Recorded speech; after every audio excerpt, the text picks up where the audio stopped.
Okay, good morning. Good morning. Good morning. Morning. Hey, so let's work on some logistical things. Tracy, who's the host for the meeting? I guess I am. You're the host. Okay.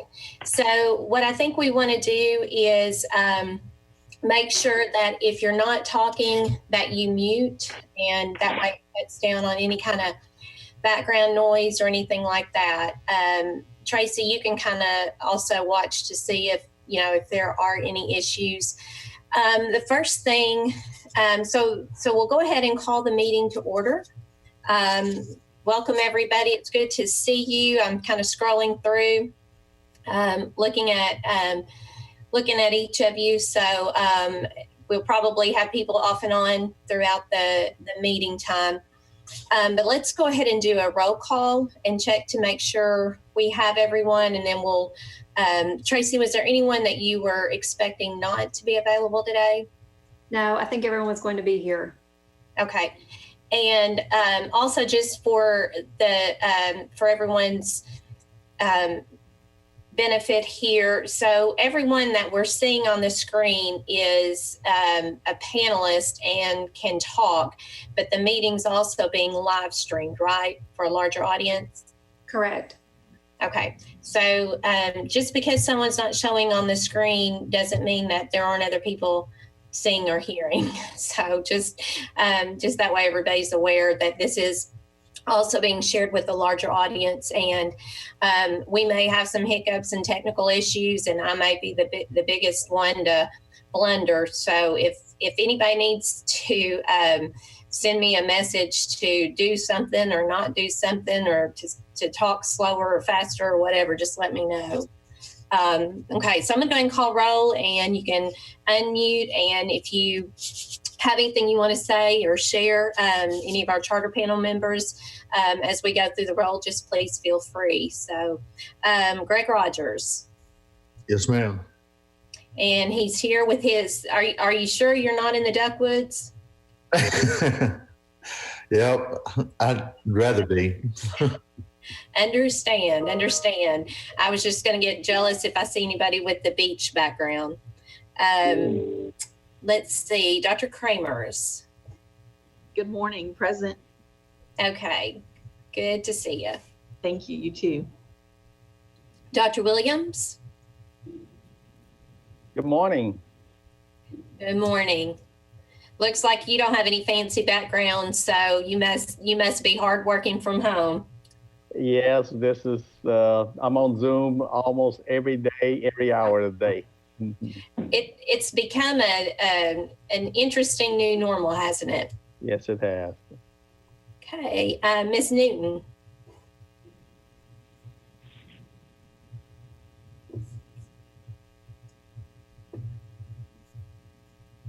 You need to unmute twice. I was unmuted on my phone. Now I'm on. Can you hear me now? Yes, we can. Hello? Okay, great. All right, good deal. Mr. Baldwin? Yes, good morning. I'm present.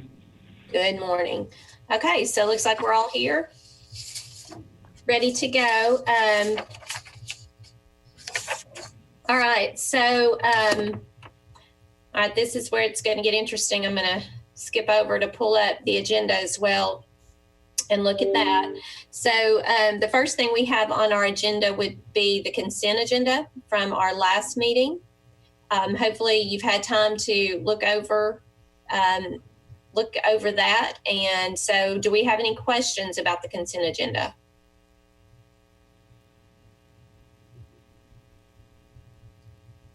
And we also have the chat feature. So if anybody needed to send a quick question, I'll be sure and read out anything that goes in the chat. Okay, so it doesn't look like there are any questions. If not, I'll entertain a motion for the consent agenda to be approved. So moved. Okay, have a motion. A second? Second. Okay, motion by Dr. Williams, second by Mr. Rogers. All those in favor say aye. Aye. Aye. Aye. Okay, is there anyone opposed?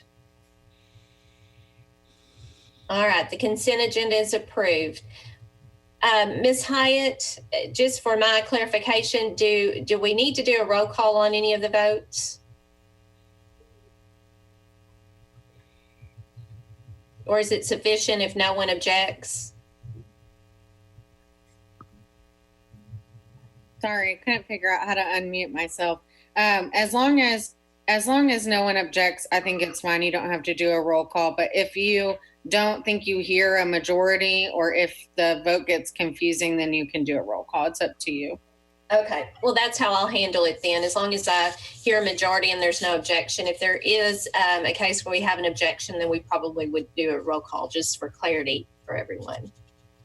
Okay, so let's go ahead and move on to our action agenda.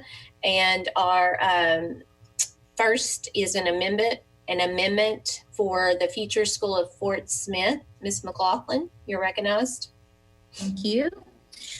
On October 14th, 2015, the Charter Authorizing Panel approved the application to serve students in grades 10 through 12 with a maximum enrollment of 450 students. We do have representatives of Future School of Fort Smith appearing for the panel to request an amendment to the current charter. We have Mayor George McGill and Boyd Logan, Superintendent.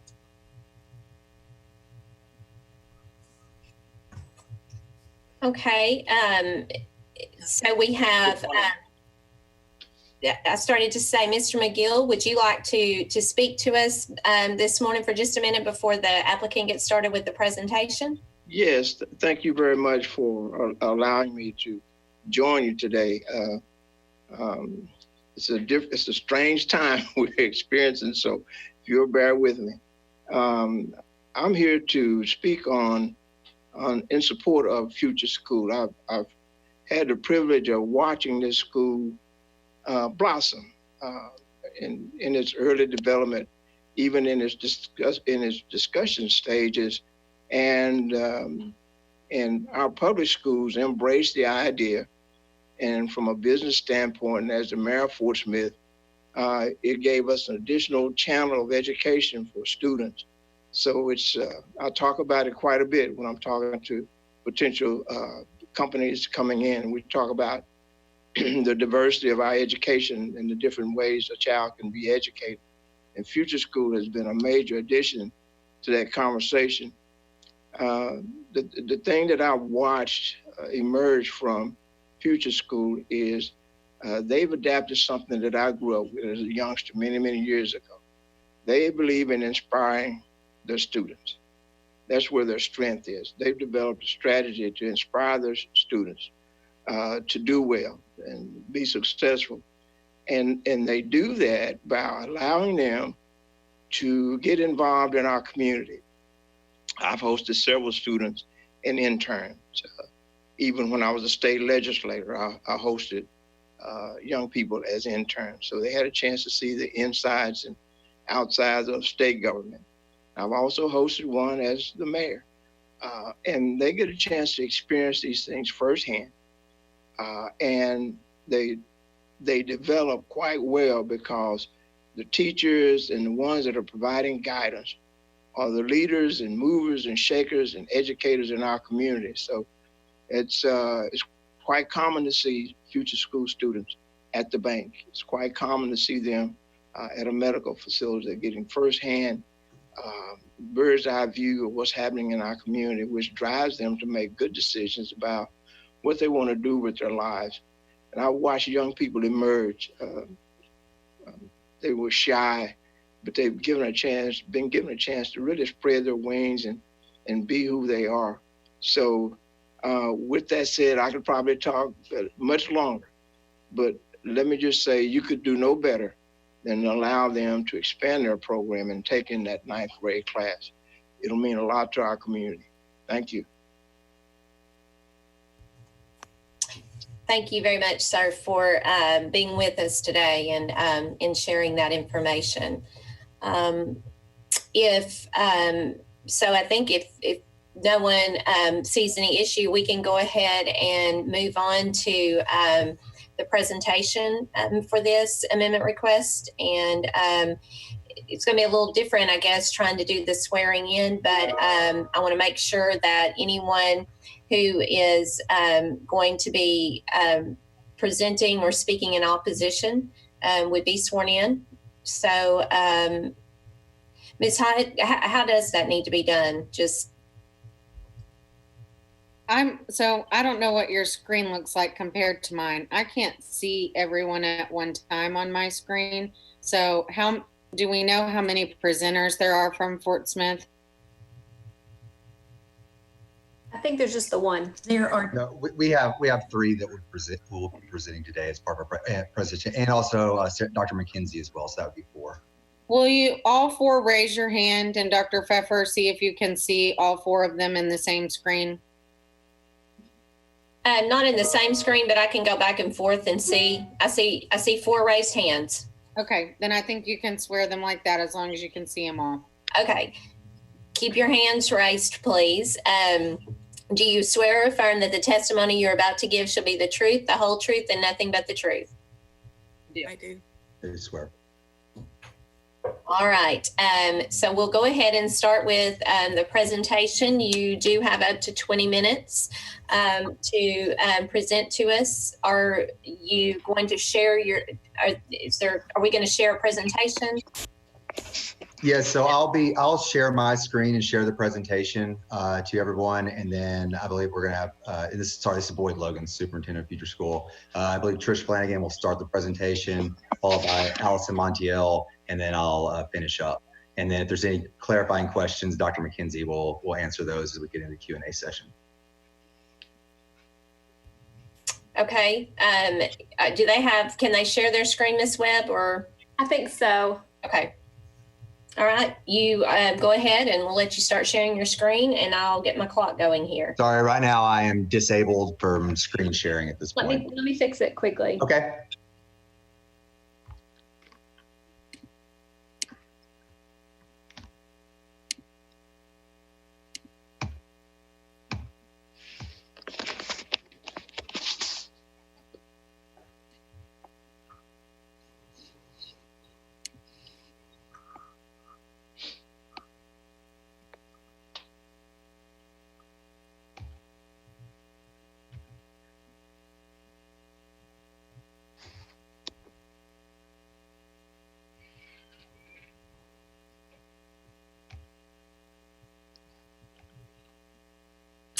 If it's necessary, since we all have a copy of the presentation, we could just follow along from our computers. Usually it's a really easy fix, but it's not, I don't have that button to change it, but I'm still working on it.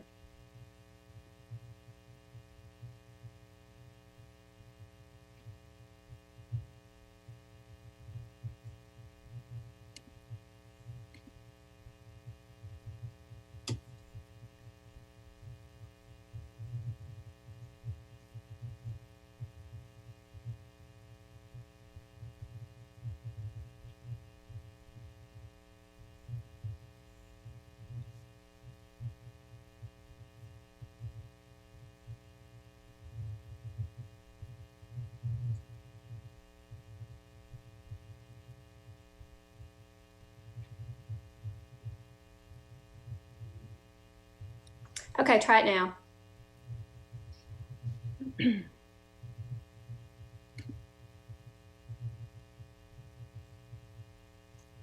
It's still not giving me the ability. It's still saying the host is disabled participant screen sharing. Okay, try it one more time. I think I forgot to hit the save button. Still not letting me do it. Yeah, you might want to do it. Let me see if I can pull it up.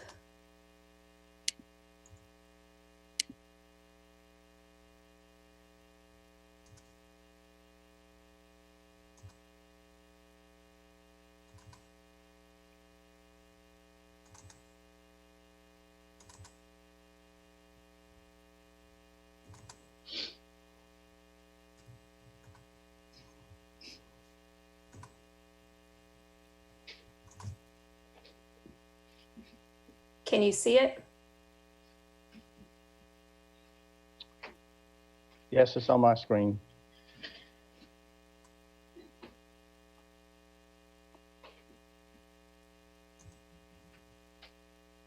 Okay, we can see it. We want to Yes, start the timer and let Trish go ahead and kick things off. yes, yes. We'll go ahead and get started. Thank you. Well, good morning, everybody. Let me make sure I'm not muted. Okay. So as Boyd mentioned, my name is Trish Flanagan. I see many familiar faces. I'm the founding superintendent of the Future School of Fort Smith. We're joined today by Boyd Logan, our current superintendent, and our founding principal, as well as Allison Montiel, our current principal.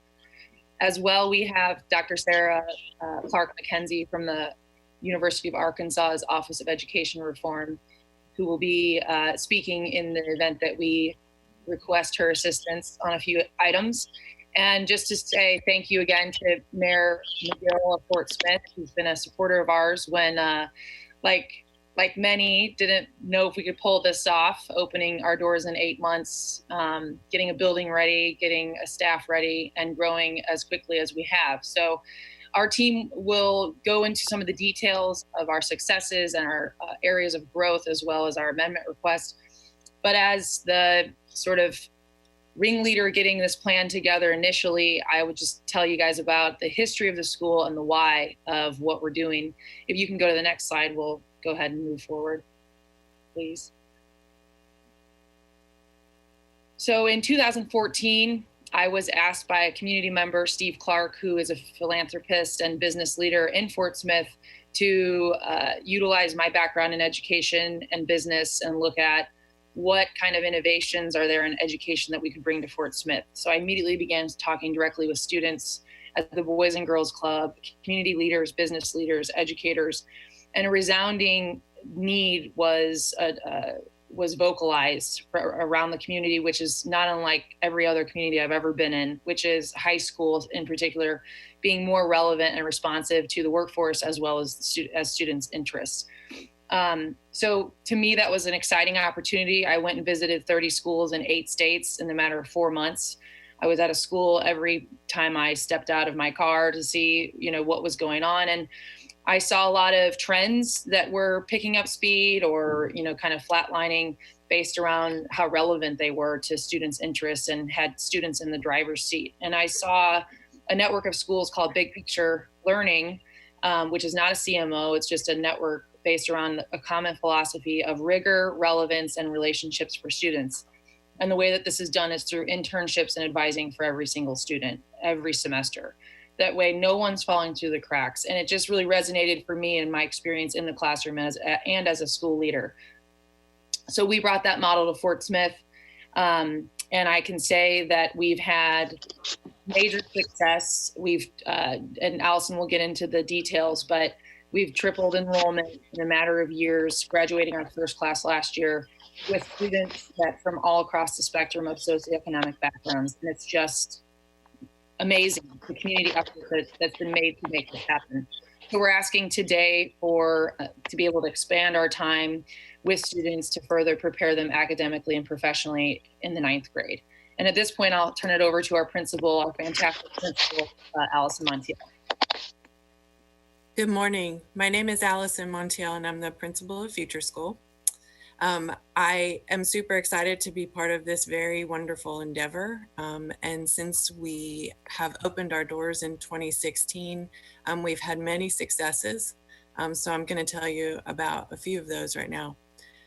Over the course of this last 3.5 years, we've tripled our student enrollment from 58 kids walking through the door that first day to 230 in 4 years. So we're real proud of that. As we've grown, we've taken off, word's gotten out, and people are really excited to be engaged with what we're doing. We're a 10th through 12th grade school right now. We're looking to add a 9th. But over the last 3 years, we've watched a group of 10th graders grow into 12th graders. And last May, 2019, we watched those kids walk across the stage very proudly. We achieved a 91% graduation rate for our very first class, exceeding the state average. So that's something that we're really excited about. This first graduating class of 80 kids earned an average of 13 college credit hours per student. That's an average.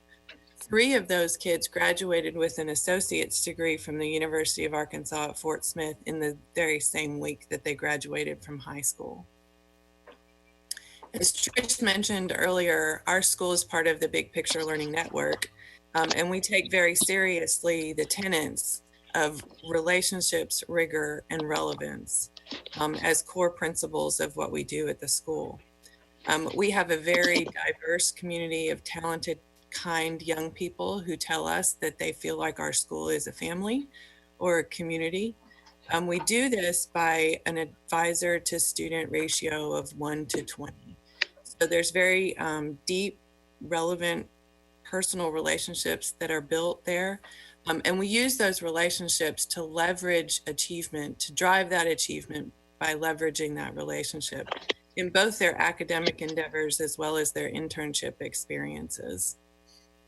We take those relationships outside of our school by cultivating an internship program that has over 130 sites in the River Valley area.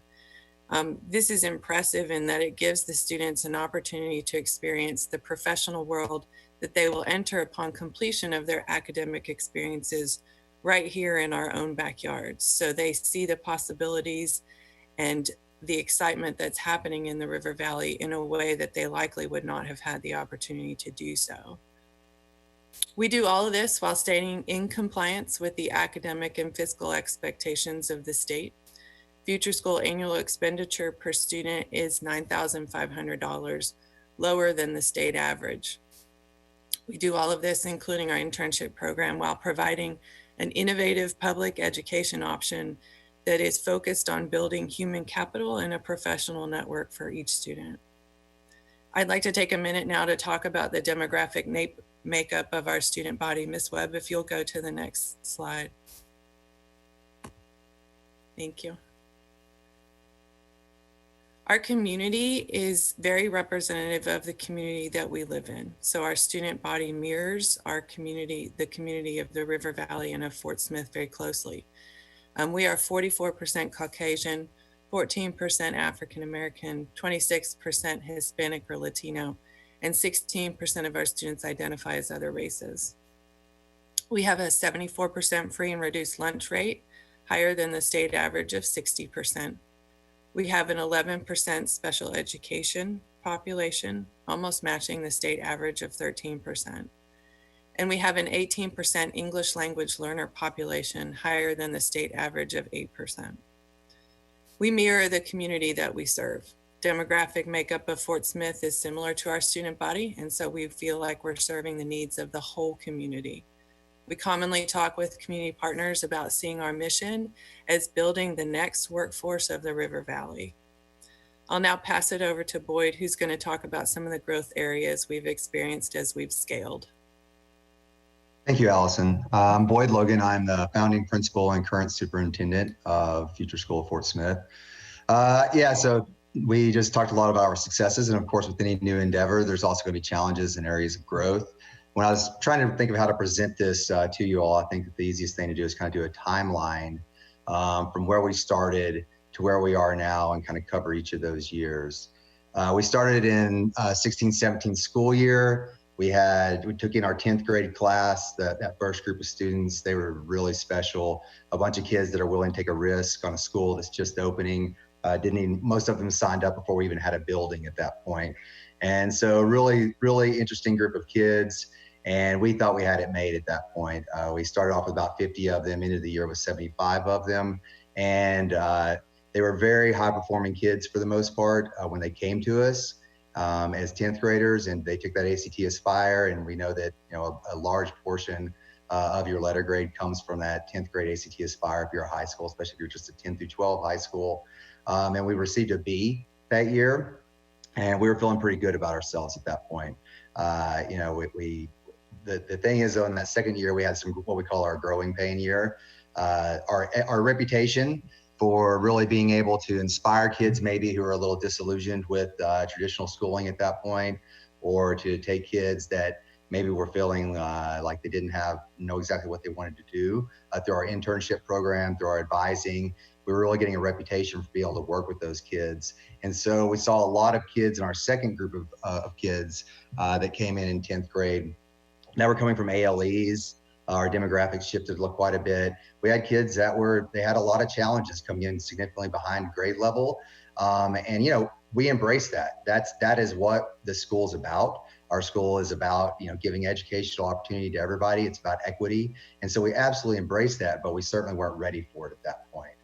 We also, on top of that, we had doubled our staff that year. So we were dealing with staff training, a lot of different things. And so that year, you know, we had a pretty hard wake up call and received a D- on that second year. And so we really had to, you know, take a good look in the mirror and say, you know, what are we doing right here? What are we doing wrong? You know, what do we have to, how do we have to address the needs of these students that are coming to us and meet them where they're at and help them find success. And so that then started our 2018-19 year. We certainly hadn't figured it all out that year, but we did start implementing a lot of different things. We really started pushing PLCs, started having our grade level teams meet.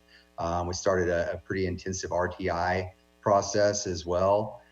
We had developed quite a few different intervention programs and started trying to get those kids that were really behind on grade level caught up as they came into us as 10th graders. And once again, we saw significant growth, and we still did end up with a D. We did a D+ this time. We're really close to 61 was a C. And so that was, you know, still our staff was pretty disheartened by that. We're also disheartened by the fact that it's unlikely we'll receive a letter grade this year, thanks to COVID, because we were really, you know, anxiously awaiting seeing how our performances would come out on the Aspire with our second year of really trying to address those areas and really up the academic rigor for our kids and meet them where they're at and really let them see success. And so, you know, we're convinced there's a lot of factors that go into that D, but once again, it's one of the problems that we have at this point is we are almost in some ways, you know, whatever we take in our 10th grade class, whatever students we take in, whatever their demographics are, that pretty much is what our letter grade is going to be dictated by. So if we take in a group of kids that are significantly behind, then most likely, you know, we have a very short amount of time to get them caught up to speed. And so that's one of the reasons we come to, if you can go to the next slide, that's one of the reasons we come to you today asking to add 9th grade. We want another year with these students to get them into our program, to really try to turn them around. What we're seeing a lot of times is it's taking us, you know, 3, 4, 5 months to get them to buy back into school. We're getting kids that are coming from ALEs. They may no longer believe in their chances for academic success. And so it may just take a little while for our culture to really kind of get them to start buying in again, for them to start seeing the relevance of their education, for the advising to start working, for the internships, for them to start really kind of buying in. And so by starting that in 9th grade, we really believe that we'll be able to have a greater impact and increase student achievement. Another thing is it's going to give us better data to work with. So we'll be able to see where these kids come in 9th grade. We'll be able to see how much have we moved the needle on them whenever we test them again on the ACT Aspire in 10th grade. And so we really feel that that's important to allow us to have those 2 years to work with these students so that we can judge our own successes and really address any deficiencies that we may have. And then also the Fort Smith Public School District, which is where the majority of our students come from, they're adding 9th grade in this year and the 21-22 school year. And so we want to mirror them and add 9th grade as they do, so that as students transition to high school out of 8th grade, that they're thinking of future school as an option as well. We feel like we had 10th grade only, or you know, if we're starting at 10th grade, it kind of puts a little bit of a disadvantage there.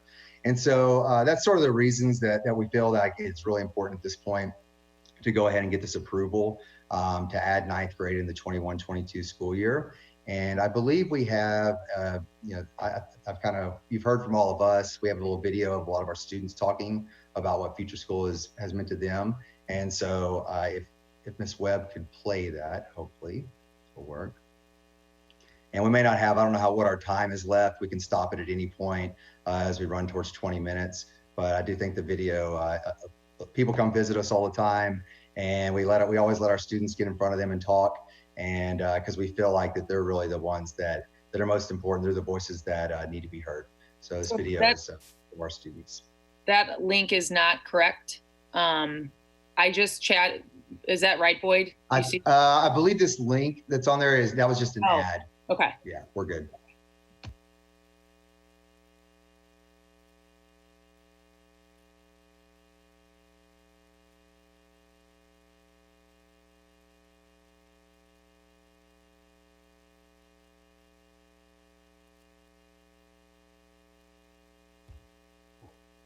I don't think there's any volume on it. I'm not hearing anything, at least.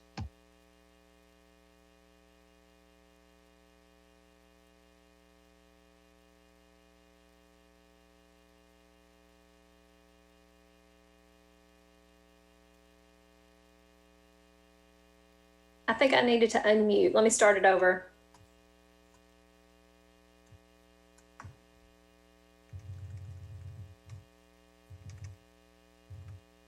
Future School is really just dusting off old ideas that have worked throughout humankind. Essentially, you learn by doing, and you learn by being in a community of people that, number one, believe in you and expect big things from you. The majority of students' time in the United States is spent sitting in a row in a desk. And we know that there's something more than that, and we feel like we're onto it, and we're here to demonstrate that and prove it.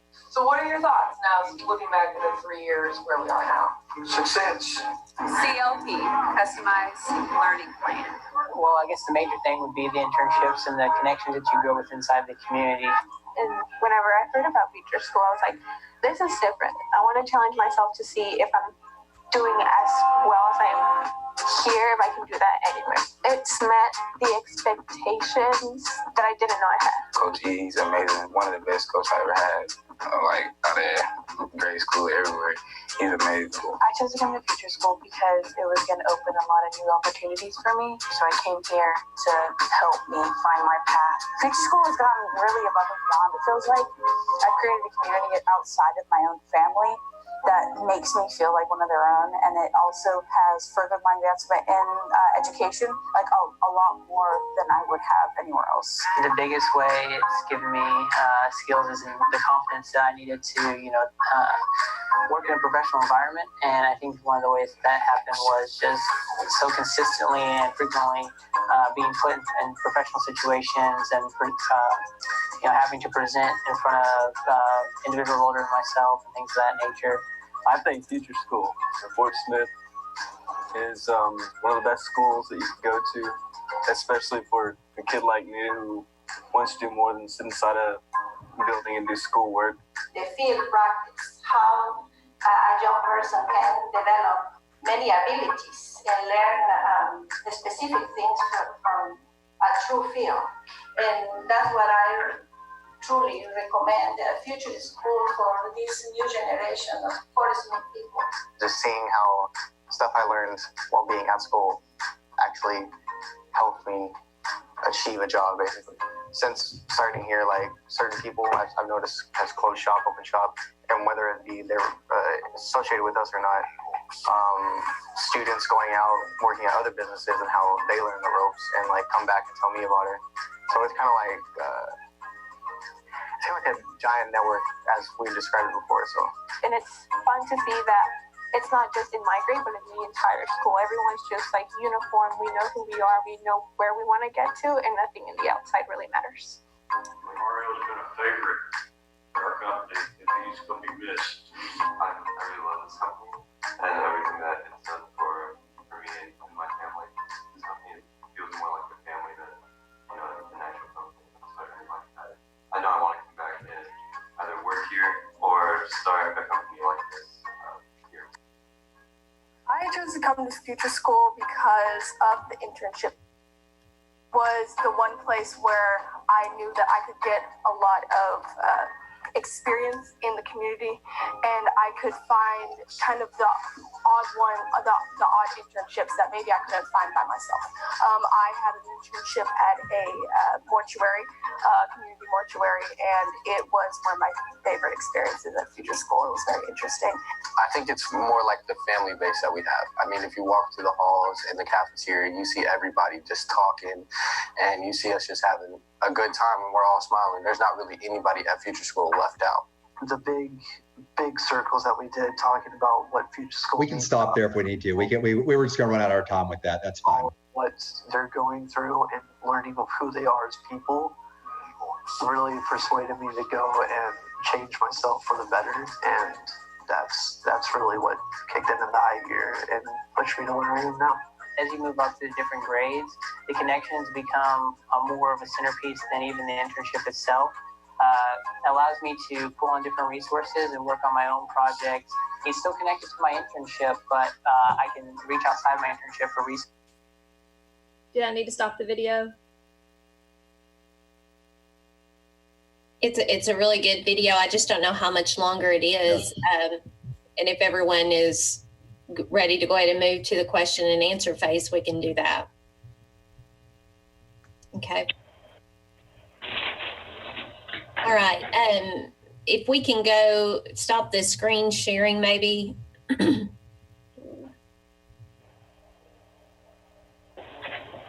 go back to, so Ms.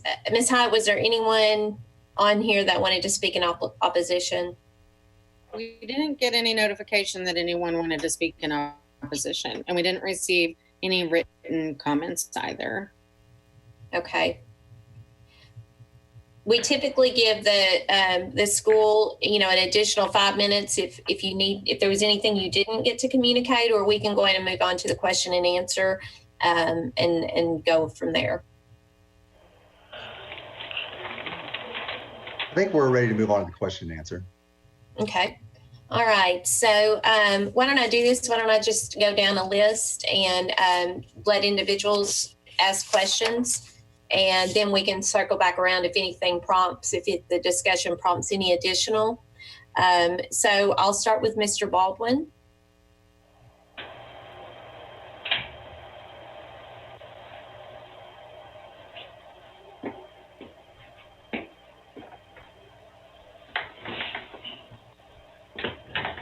Mr. Baldwin, do you have any questions?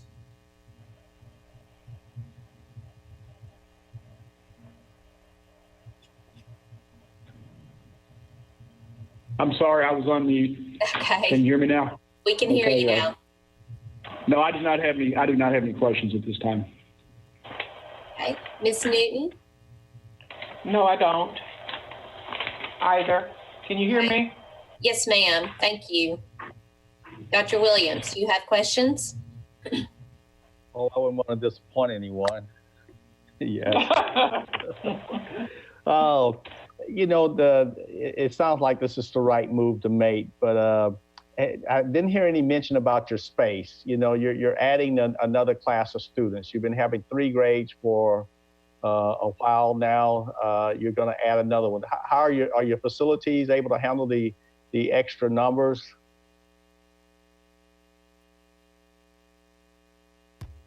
Trish, you want me to take the lead, take that one? Sure. Yeah. Yeah, so we are actually very exciting. We're in the process of adding space on as well, and so we're going to be hopefully have that space completed at the beginning of the 21-22 school year. So we're very excited about that, and we're moving forward. So we do have a contingency plan if something were with COVID were to happen, where construction gets delayed or something of that nature, where we're not able to get that space open.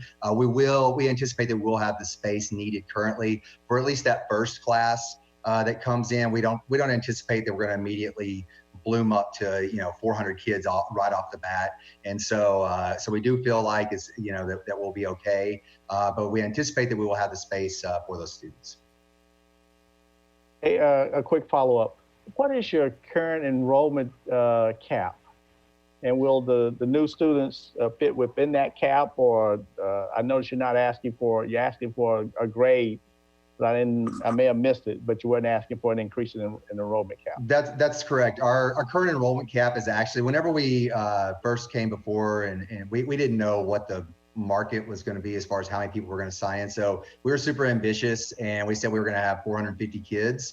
We've actually, as we've gone in, we've looked at it, and we don't actually think we're coming before the panel in December as well for our reauthorization. And we may actually look at decreasing that down to 400 because we're not sure that 450 is the right number, but our cap is 450 right now. We don't anticipate getting to that at this point. Thank you. Dr. Kramers, do you have questions? I know that the future school is heavily based with the internship opportunities, and adding the 9th grade level, I wondered if there were any plans that you have for internship at the 9th grade level, and then just depending on what your response is, just some caveats with that. Sure, absolutely. So our plan right now with 9th grade, what we're seeing is we actually have seen big picture schools where they do internships at 9th grade. What we're going to do instead for our 9th grade, because we run our internships through our advisories, is we're going to do more. We still want those kids to be out in the community, learning professionalism, learning professional skills, learning how to interact out in the business world. But we aren't necessarily going to be putting them, unless some kids are ready for it, in actual internships at that point.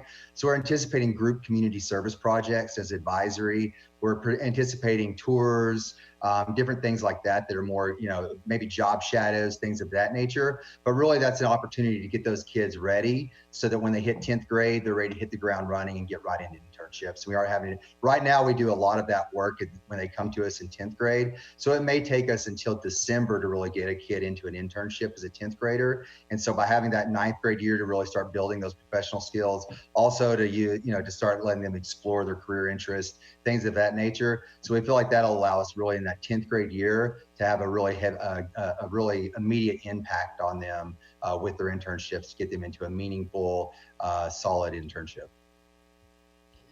I think that sounds like a good plan, and we're happy to provide any conversations if you're interested. If you get into a single student at a single work site, you get into work permit requirements from the Department of Labor and those type of issues. So we're happy to communicate anytime, but overall, I think the request seems like a great idea for your area. Thank you so much. Mr. Rogers? Yeah, I have just a couple questions. So what's your current enrollment right now? So we are 225 right now. Okay. And on the budget that was submitted in the packet, you based your budget off of 400 kids at 7324. So the foundation funding amount for next year is only 7,018. And if you're only running at 226, how many are you anticipating coming in by adding 9th grade? So we've run some really conservative numbers at this point. We actually are anticipating in the 21-22, when we add 9th grade, going up to 280 kids, and that's our conservative estimate. Where we were looking at average about 60 kids that we intake for each grade whenever we start a new grade. And then for 22-23, we hope to get to 325. We're gonna, with the new building, we feel like we'll be a lot more competitive and able to recruit a lot more effectively. We've seen some organic growth, but we feel like that's really gonna allow us to ramp that up. And then we actually will, by 23-24 being at 350, our budget actually balances at 350 kids, so that we're fine. At that point, the budget we submitted was with 400. We have raised, we have 2.4 million that we've raised in private donors, from private donors, to allow us to bridge any gaps that we have there as we start to, to getting up to 400 kids or 350 kids. So we feel pretty confident that we'll be able to move forward and be financially sound. So far, we've had no problems financially. We have a pretty good track record with our finances at this point. Okay. How much was the private donor amount again? 2.4 million. And then the last thing I saw on your budget, you had budgeted $26,000 for online learning. Have you looked at, given the current climate we're in, any changes to that budget and how you would address that going forward? So we haven't we haven't changed that at that point. We do some things for Virtual Arkansas just because the way our staffing is, we have certain electives that we have to offer through Virtual Arkansas. Most of our with the online learning right now, we're still able to deliver. Our teachers are delivering most of that content in a similar way to what we have in the past. We're a one-to-one Chromebook school, have a really heavy advisory program. We do, of course, just like everybody else, have some kids with technology issues from home. And so we're trying to address those with the technology equity issues. But at this point, we haven't adjusted that budget. It may be something, that we need to look at moving forward. It's pretty, when we made this budget, things didn't look exactly like they do right now. So we definitely, we're going to be re-examining things within the face of that. We're hoping that, we'll be back to somewhat. I don't know if there are things will ever go exactly back to normal, but we're hoping by August that we'll at least be back at school and in the classroom. Okay, thank you. That's all I had right now. You're welcome. Thank you so much. Okay, I think my questions were asked a little bit earlier, so I'll go back and see if any of the panel members have any additional questions or questions that they didn't ask a while ago that they've thought of now.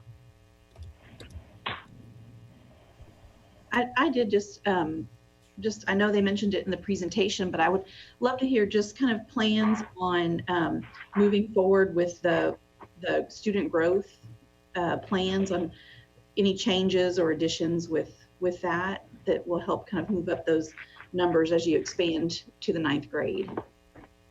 Are you asking about student growth as far as performance growth, or are you asking as far as how we're going to get more students? As far as academic performance. Oh, sure. Okay. Yeah. So one thing we've applied once again. We applied last year for the PLC cohort that the state is offering. We applied last year for that. We did not get that last year. We've applied again this year, so we hope to do that. Regardless, we've set up PLCs at our school. We would love to have the state support on that and to get sort of all the resources that would bring to bear and the expertise that we'd be able to draw on from the state to really make those successful. But we did go ahead and move forward with PLCs at our school. Last year, we appointed or hired a learning coach to come in and help those grade level teams really work on common assessments, and also to help us with our vertical alignment of curriculum.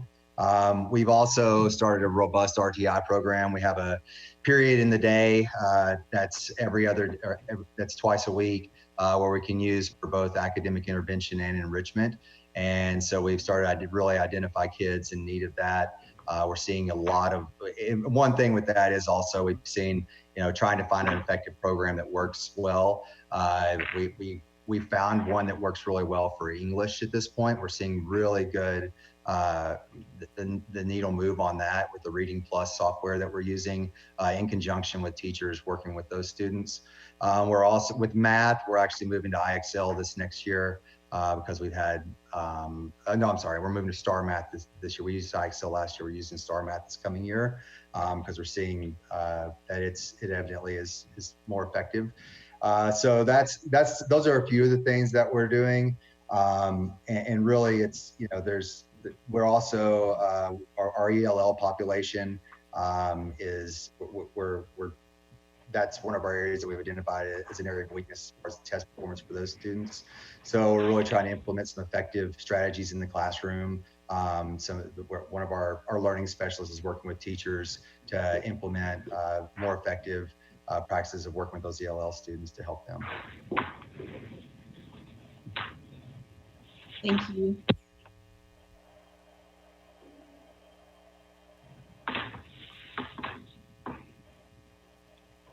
Okay, any additional questions from panel members? Yeah, I have one more. So you were talking about doing some construction or adding another building. Is that a debt request you're going to be sending to the charter unit, or are you going to, how is that going to work?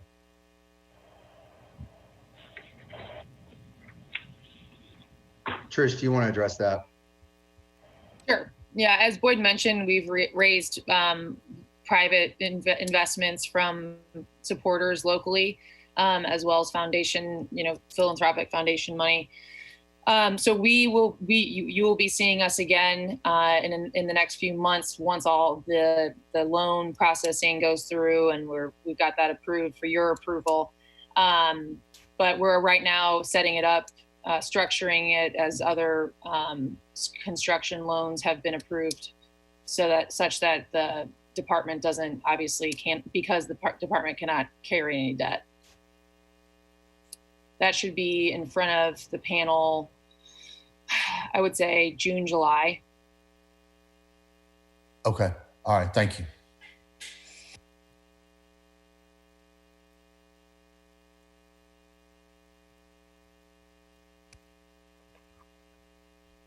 That was all the questions I had. Ms. Hyde, are there any legal concerns or questions? It sounds like that a debt request will be coming, and those things will be taken care of. Yeah, just the debt request will come to the charter office. It doesn't come before the panel. So that's kind of done in coordination with the legal unit and the charter unit. And that's any financial obligation that will not be paid back within 365 days. So just make sure you have to submit it 30 days prior to the day you're going to incur the debt. So if you've got questions about that, you can reach out to me. Otherwise, there were no legal concerns with this.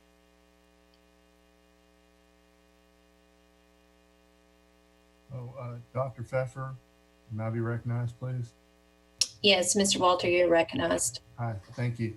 My name is Trip Walter, staff attorney for the Arkansas Public School Resource Center. In response to recent questions, I just wanted to make you know that there was also some information, as I understand it, that was transmitted to Secretary Key earlier this morning on this matter.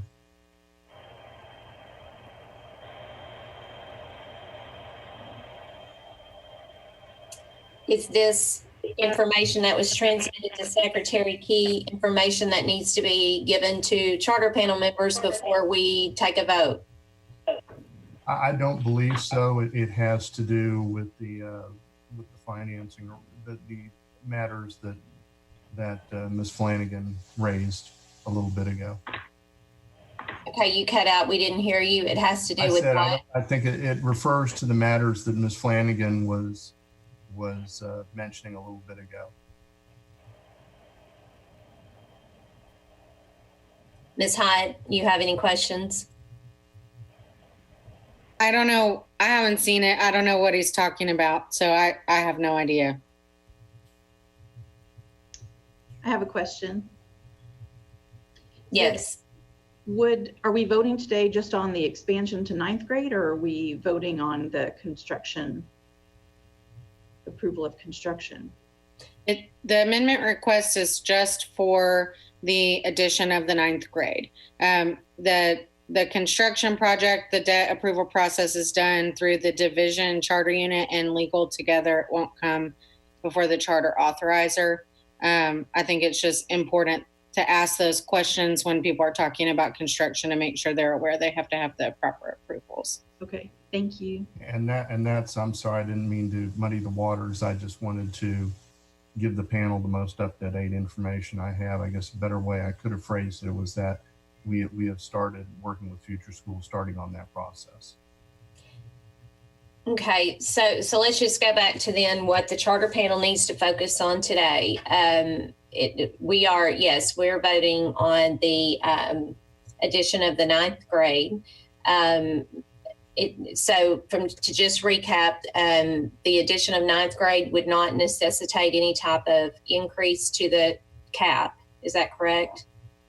Okay. So Ms. Hyatt, based on what has been presented to us, you don't have any legal concerns? No, ma'am. Okay. And Mr. Rogers, I know your questions, you had the finance related questions. Is there, but it sounds like that they understand that what they have to do for next steps. Would you have any remaining concerns that need to be discussed? No. I'm sorry. No, not right now. Okay. Okay, so are there any remaining questions?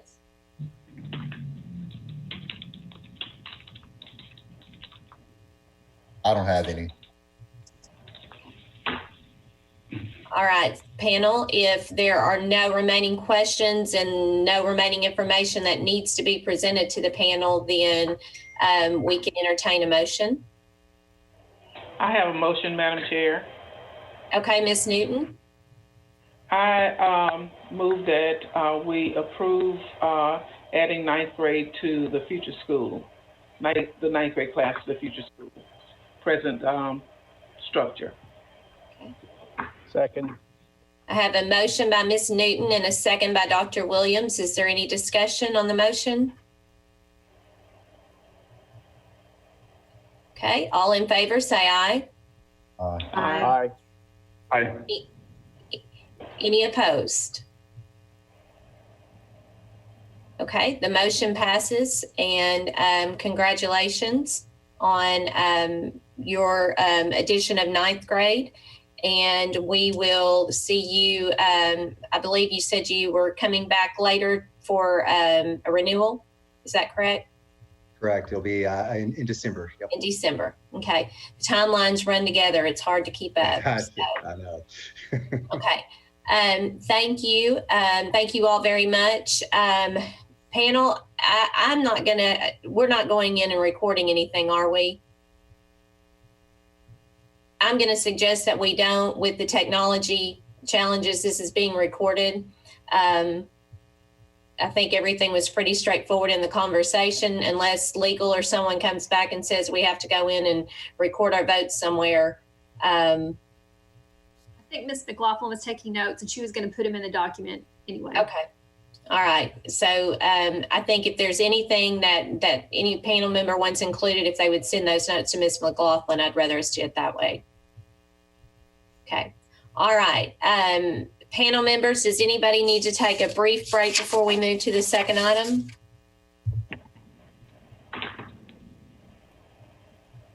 All right. Well, we're going to move on to item number 2, which is an amendment request for Lisa Academy. Ms. McLaughlin, you're recognized. Thank you.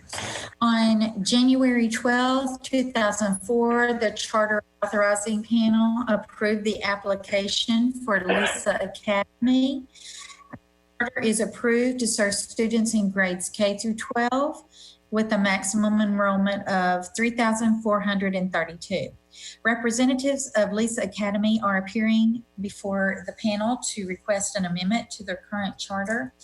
And they have quite a few speakers available. Dr. Fatih Bogrek, Superintendent, and Luann Baroni, Assistant Superintendent, Nakati Sahin, and Hassan Sassi, Assistant Superintendent.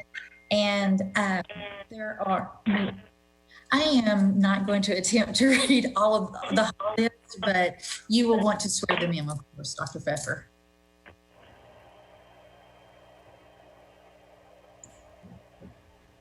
Okay, so if all of you will raise your right hand, and I will scroll through my screen. We've got several people who will be speaking on this charter. If there's anyone speaking in opposition, would ask you to be sworn in also. Do you swear or affirm that the testimony you're about to give shall be the truth, the whole truth, and nothing but the truth? Yes, I do. Okay, I'm seeing yeses and nods and confirmation. Okay, so we will go ahead and move to the presentation phase of this. Sorry, Dr. Pfeffer, I hate to interrupt, but I only heard a verbal I do from 2 people. I think we need to actually hear it. And so if those that didn't speak can unmute themselves and say I do, that would be great. Dr. Fatih, I do. Mehmet Adalar, I do. Hasan Sazcı, I do. Nikati Şahin, I do. Muammer Güven, I do. Cheryl Human, I do. I do. Mr. B, I do.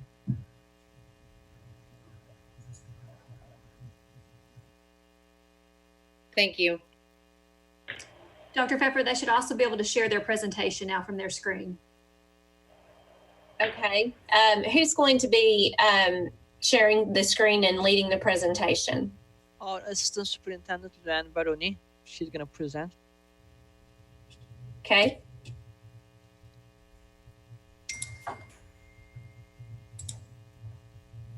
All right. Well, we will go ahead and let you get. Are you having trouble sharing your screen? It won't let Not you share. working. Okay. Can we go ahead and just do like we did before? That may be easiest with Ms. Webb sharing. That's fine.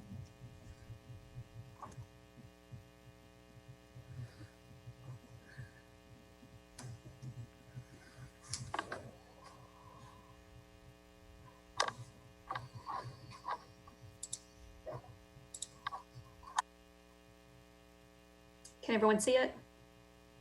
Yes. So, Ms. Webb, are you okay with me just saying next when I'm ready for the next one? Yes, ma'am. Thank you so much. So, as Dr. Fati said, my name is Luann Baroni, and I serve as the Director of Communications and Assistant Superintendent for Lisa Academy. So thank you all for allowing us to present our amendment request to you today. Next.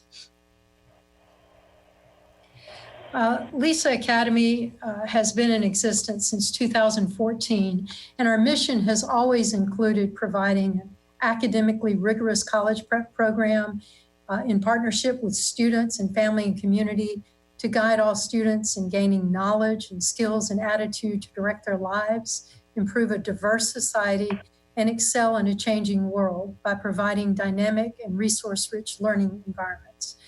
Our pillars, LISA, represent learn, innovate, support, and achieve. Next. The current structure of Lisa Academy includes 3 systems. Currently, we serve over 2,800 students in grades K through 12 on both sides of the river in Central Arkansas, as well as a campus in Springdale. Our West Little Rock system in the fall will have 4 buildings serving around 1,400 students, grade K-12. Our Lisa North system has 2 buildings, one serving K through 5 and one serving 6 through 12.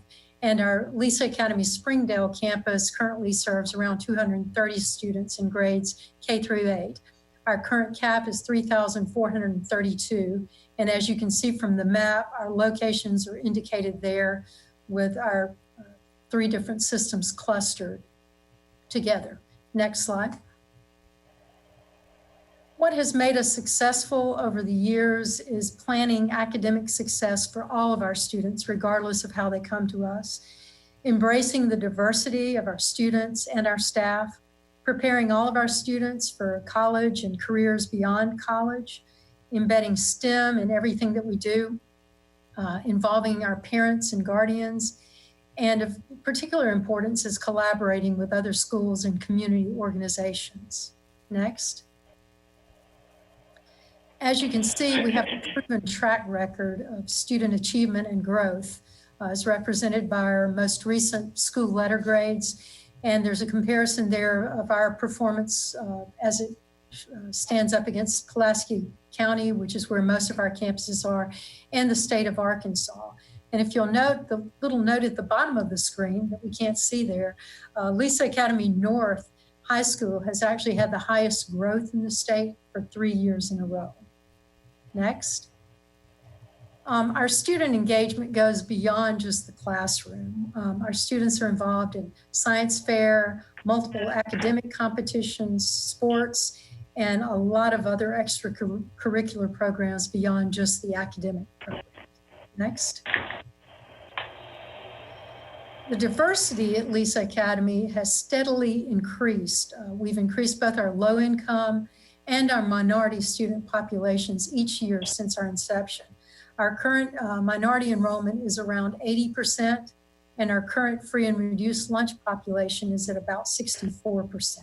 We have been recognized as the most diverse school district in the state of Arkansas. Next. College and career preparation is at the heart of what we do. We've had a 95% or more college acceptance rate in both of our high schools every year. We've been recognized by U.S. News as two of the best schools in the state of Arkansas. Washington Post has also recognized our high schools among the most challenging high schools in the state. Next. Parental involvement has been very important to us because we know that teamwork between families and school is crucial for our student success. We have multiple programs to engage our families with our campus, with our teachers and other folks on the campus. A particular note is our home visit program. We've logged over 500 home visits this school year already. Next. STEM exploration has been an important part of what we do. We participate in a lot of programs, including the Learning Blade STEM Exploration Program. We've had students involved in the Girl of Promise Coding Summit. Project Lead the Way is a program that we've been developing and growing and now offer that from elementary through high school. We're adding even more of those programs next year. We have a space camp trip for our elementary students each year. Our science fair is mandatory for all of our middle school students. And we've hosted a STEM festival, an annual event for statewide participation. Next. The Arkansas STEM Festival was initiated in 2018 with UA Little Rock and Lisa Academy.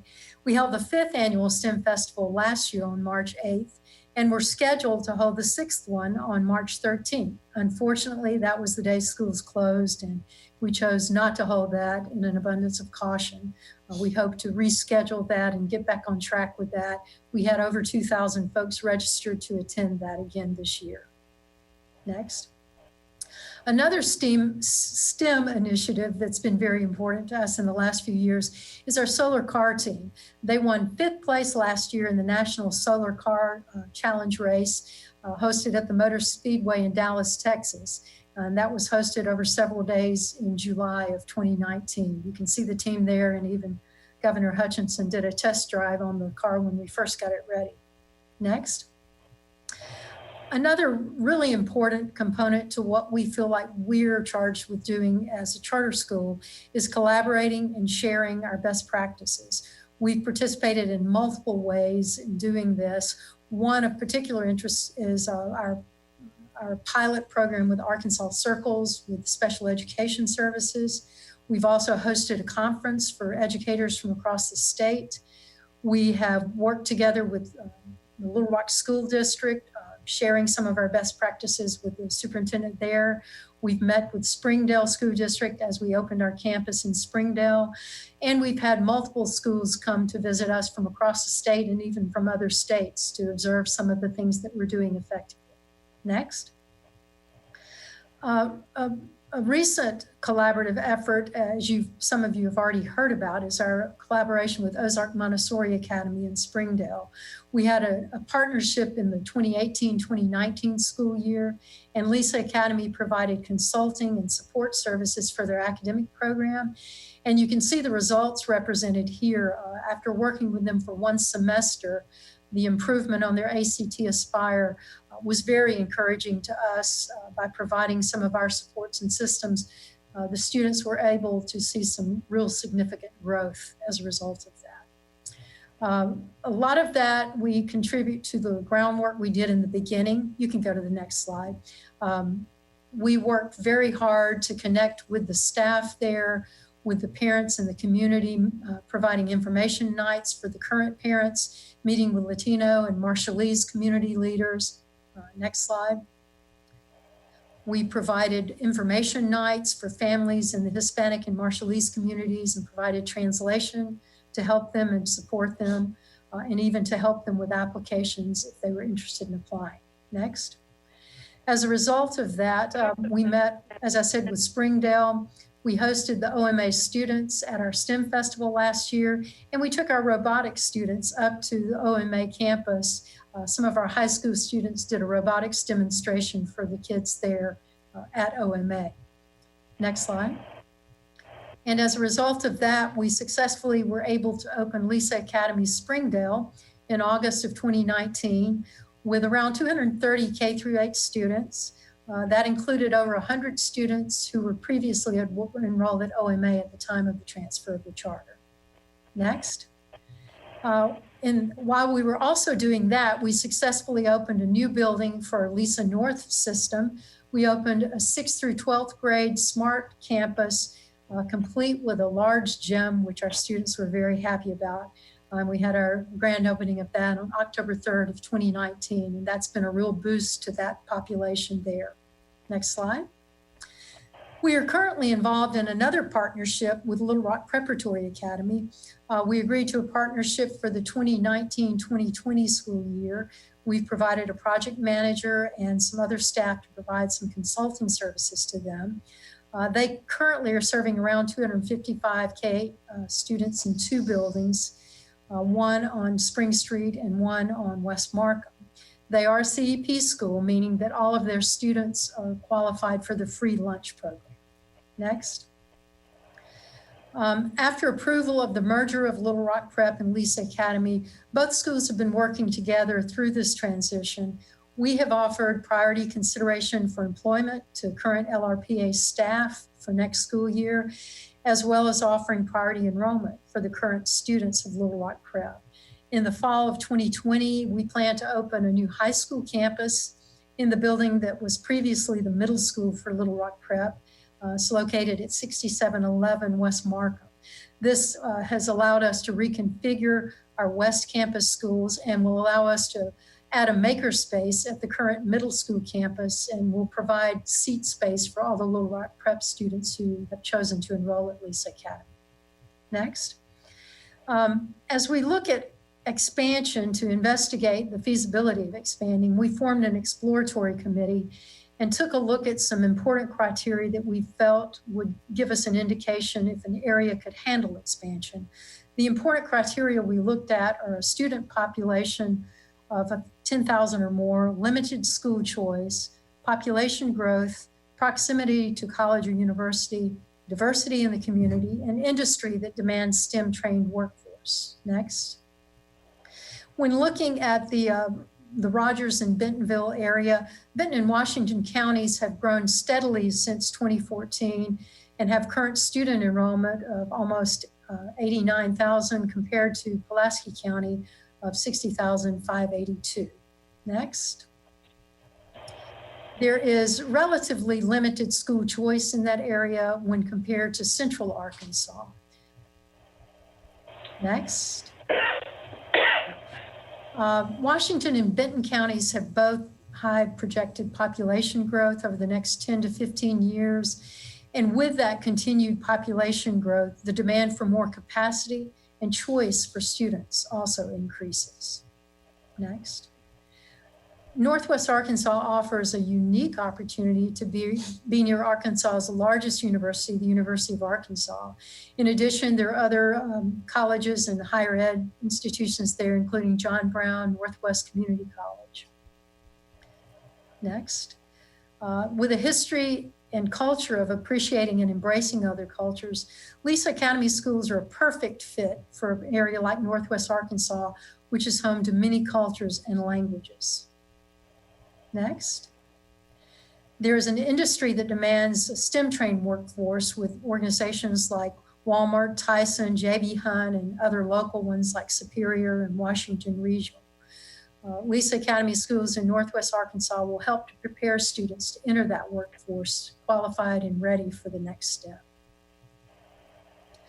Our rationale for the Rogers campus, we believe that Rogers clearly meets the criteria for our expansion, while the specific location that we're looking at also provides an additional opportunity to reach an underserved population in the area.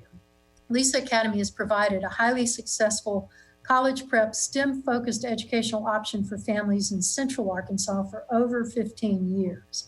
And based on data collected from our families over multiple years, Lisa Academy is a preferred choice for many because of the following unique qualities: our small, safe environment, personalized, student-focused approach to learning, strong family engagement, accessibility of school leadership to respond to needs, and close physical proximity of all of our grade bands, which provides convenience for families.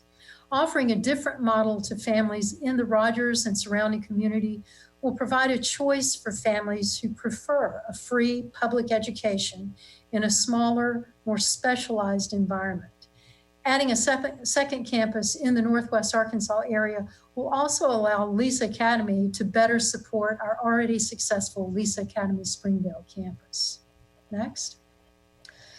Our plans for the Rogers campus included the development of a campus in Rogers located on Horse Barn Road. The property is centrally located to both Rogers and Bentonville and is easily accessible to residential areas, both communities. We're working with a third party who would purchase the property, build to our specifications, and then allow us to lease the facilities once they're completed. The location would house a K through 12th grade campus. We would begin with the lower band building, and then depending on demand, we request the flexibility to begin with a grade band that has the greatest demand, add grades each year until a full K-12 system is in place. The eventual campus would house 3 different schools in 2 buildings, similar to what we have at our Lisa North campus now, with a K-5 building that we would start with, and then add a 6-12 building adjacent to that on the same property as our school grows there. Next. You can see that our enrollment projections are tentatively projected to reach our full enrollment by the year 2033. Next. As you'll note on the map of the campus, the location allows accessibility from both Bentonville and Rogers, as well as the other smaller communities in that area. To summarize our amendment request, and to wrap up my voice, apparently, we're requesting to add a new K-12 campus in Rogers, opening in fall of 2022 with flexible grade configurations, increasing our enrollment cap by 950 to be implemented in phases, reaching our cap in 2033. And we also request keeping existing waivers in place. Thank you, and that concludes our presentation. Allergies. Ciao. Okay, there's still a little bit of time left. Is there anybody else that you would like to speak? You've got about 3.5 minutes left. I think we have sent a document to Ms. Webb. We would like to show our last 3 years ACE-expired data. Ms. Webb, could you please open that email? And we have directors of academics. Mr. B, he's going to present that data. We have just sent an email to you, Ms. Webb. Okay. 1 second.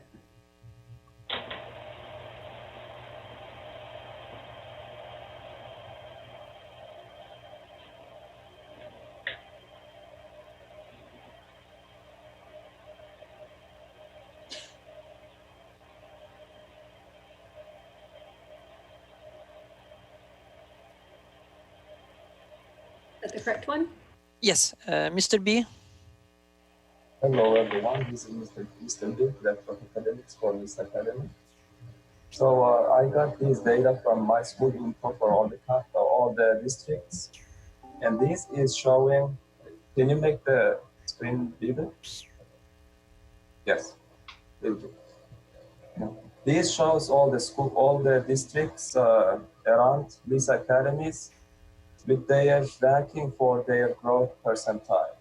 This includes data for ACT Aspire 2017 to 2019, which is last 3 years. And it shows how the ranking has been changing for all these districts. If you look at this academy, it shows the blue ones are ELA, English Language Arts, and the red one is in math. For this academy, that growth ranking has been improving year by year, as you can see. 3 years ago, we started with 78th percentile in ranking, and now 91st percentile in ELA. And for math, it was 96th percentile, 98th percentile last 3 years. I also looked at other districts. Like having growth every single year is not easy. There are only few districts that achieve that, and Lisa Academy is one of them. So from this, you can easily see that there is only one school district that grew ELA rank every single year, which is on the Lisa Academy. And in math, there is 2 districts that grew in ranking, which is Fakeville and Lisa Academy. And you can easily compare those. The detailed information on these is available on my computer on Excel file, but you can also get these data from my school info for the districts. Thank you, Mr. B.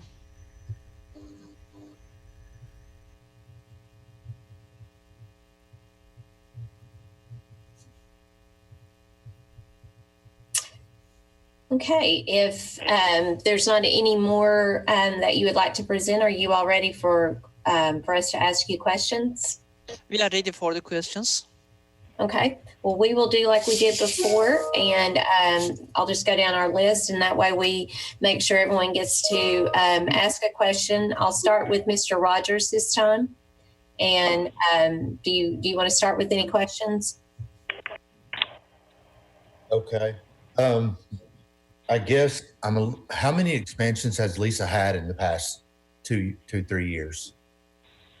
Last 3 years, we have Liderak Prep, Ozark Montessori, and I think we got in 2016 or 17 our Lisa North expansion, maybe 3 expansions, maybe in the last 4 years. Okay. And so given the 3 expansions that you've had the last 3 or 4 years, and then looking to expand here, I guess I'm just wondering about the timeline now, because there's no denying that your growth has been impressive when you go, but how do you keep from getting too big to where the students aren't being served as well as they are right now? Again, this new expansion is requested for after 2 years. It's going to be 2022. It's not for next year or the following year.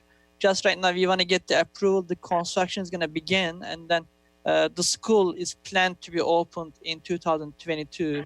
It means after 2 years. And our expansions are mostly not more than 1 at a time. And then we grow our own leaders, and then we transfer some successful teachers to those schools. So we support the new expanded location. So we are carefully making our decisions. We want to keep our current success, and we would like to extend this success to new families and new neighborhoods. So we are very careful about the expansion, and Lisa North was kind of expansion, but it was kind of moving our Midland High School to a new location. They were already in a building, K-12 building. So we just added another building. So we moved our current Midland High School. Maybe it's not kind of an expansion. It's just maybe adding a building. But Liderak Prep and Ozark Montessori, yeah, those are maybe expansion they can be considered. But they were already having, their system. Just we transfer them, just we improve their education there, and we use our Lisa education model. So we are very careful about our expansions, and this is going to be after 2 years. We will be definitely ready for this new expansion. Could I add, Ms. Rogers, to that? Because what I'd like to know, if that's okay, Ms. Pfeffer.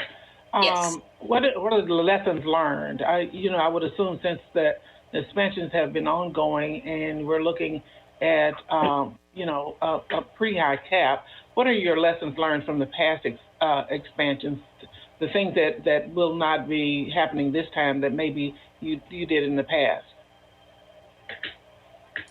I think that one of the lessons we learned with our Springdale expansion was how important it is to look into the community where we're expanding and make those connections with the community. so that we can best serve the needs of that area. I don't know that we ran into any glaring problems. We foresaw that growing was going to mean that we needed to strengthen our infrastructure. And fortunately, we have done that so that we have built our infrastructure to provide services to those new expansions. And we haven't, seen any real negative impact as a result in building that infrastructure prior to expanding. So I think we had some foresight in doing that, and we've seen that paid off, because if we didn't have that support in place with some staff with experience from our district and with growing our own leadership and planting those amongst a new plant, I think we would be seeing more challenges than we have seen. So you're, in addition to that, and your challenges you don't anticipate will be around finding qualified personnel. It's a big district, and I don't know if the workforce, as far as teachers are at a premium or what, but do you generally not have a problem attracting the staff that you're looking for? To date, we have not, and I know that we know that Northwest Arkansas is different than Central Arkansas, but I think we've been able to use some of our unique approaches to recruiting staff to find the folks that are a good fit for us. With our waiver, we've been able to bring in folks who are interested in, with our waiver of certification, we're able to bring in folks who are highly qualified otherwise, bring them into teaching. Unfortunately, sometimes they jump ship on us after a few years, but most of them don't. Most of them buy into what we're doing and see what we're doing that's a quality education for students. So in the past, that hasn't been a problem. We know that there are different challenges in Northwest Arkansas, but we're looking at those now and developing ways to address that as we grow in that area.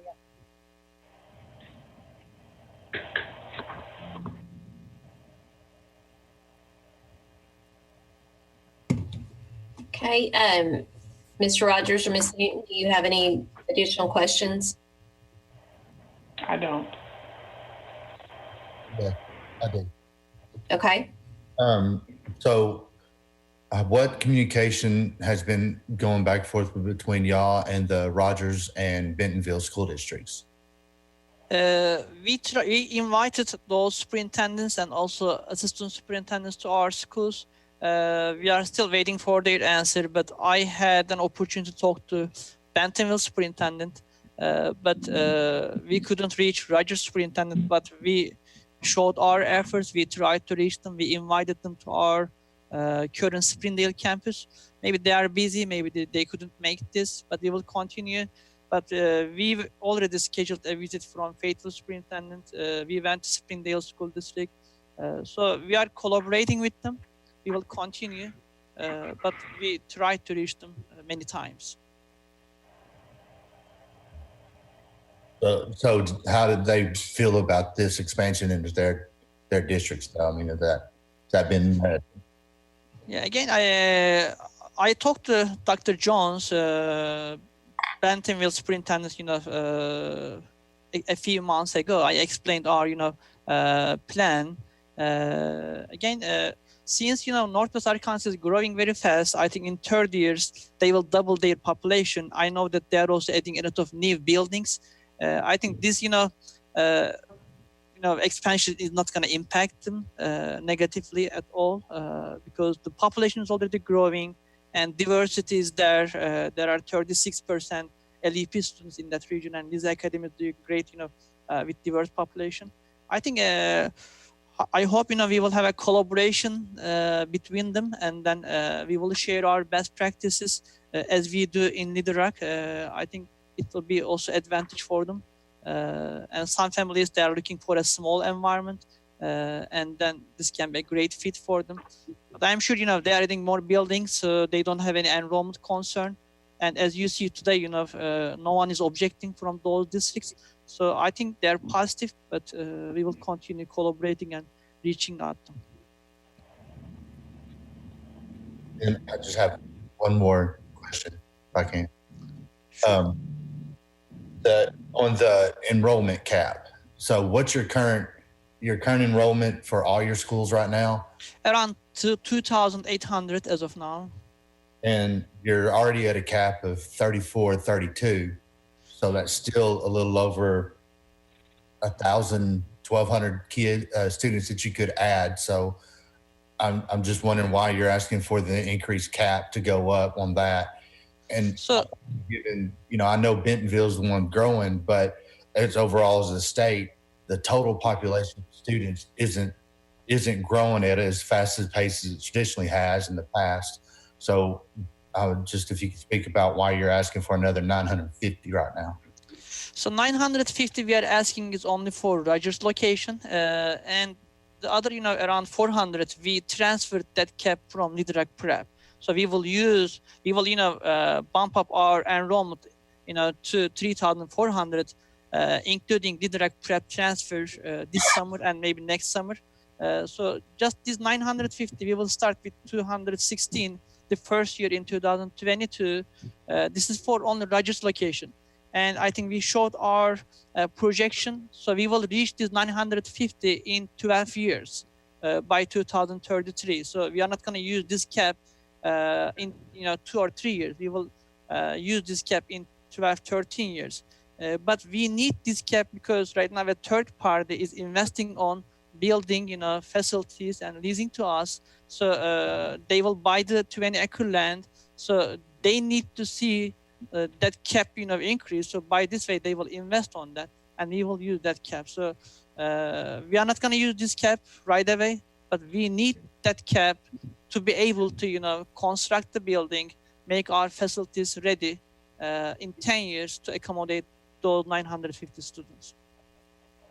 Dr. Fati, so can I clarify the 950 enrollment cap? Are you planning to use that exclusively for the growth in Northwest Arkansas? Yeah, in Rogers. Yeah, dedicated to Rogers campus. Okay. All right. Mr. Baldwin, do you have questions? Yes, thank you. I do have one question. And I saw in your application that you're going to look at underserved students in the Rogers-Bentonville area. And I guess my question was, how do you identify those students, and what is your targeted goal to reach out to those students? And then finally, what do you think your campus demographics would look like as you matriculate through that process?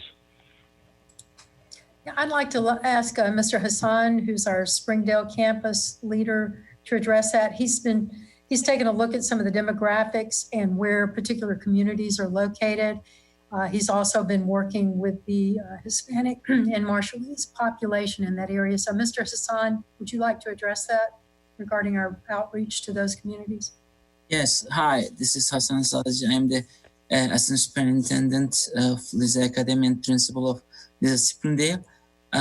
Thank you for being here and giving chance to answer questions. Let me start with our experience in Springdale so we can, show you what we are doing. When we are working with the communities, we try to reach every single spot and the neighborhoods that they may interest to come to our campus. So we are starting sending bulk mails to all the neighborhoods on the zip codes that surrounding us, and in multiple languages.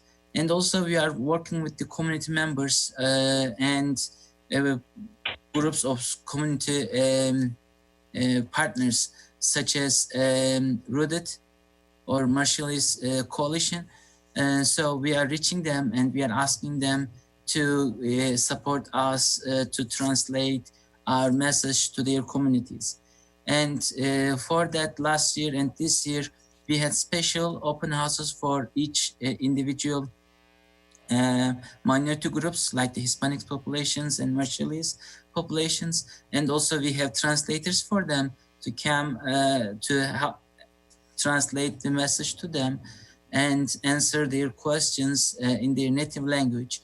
In addition to that, we also provide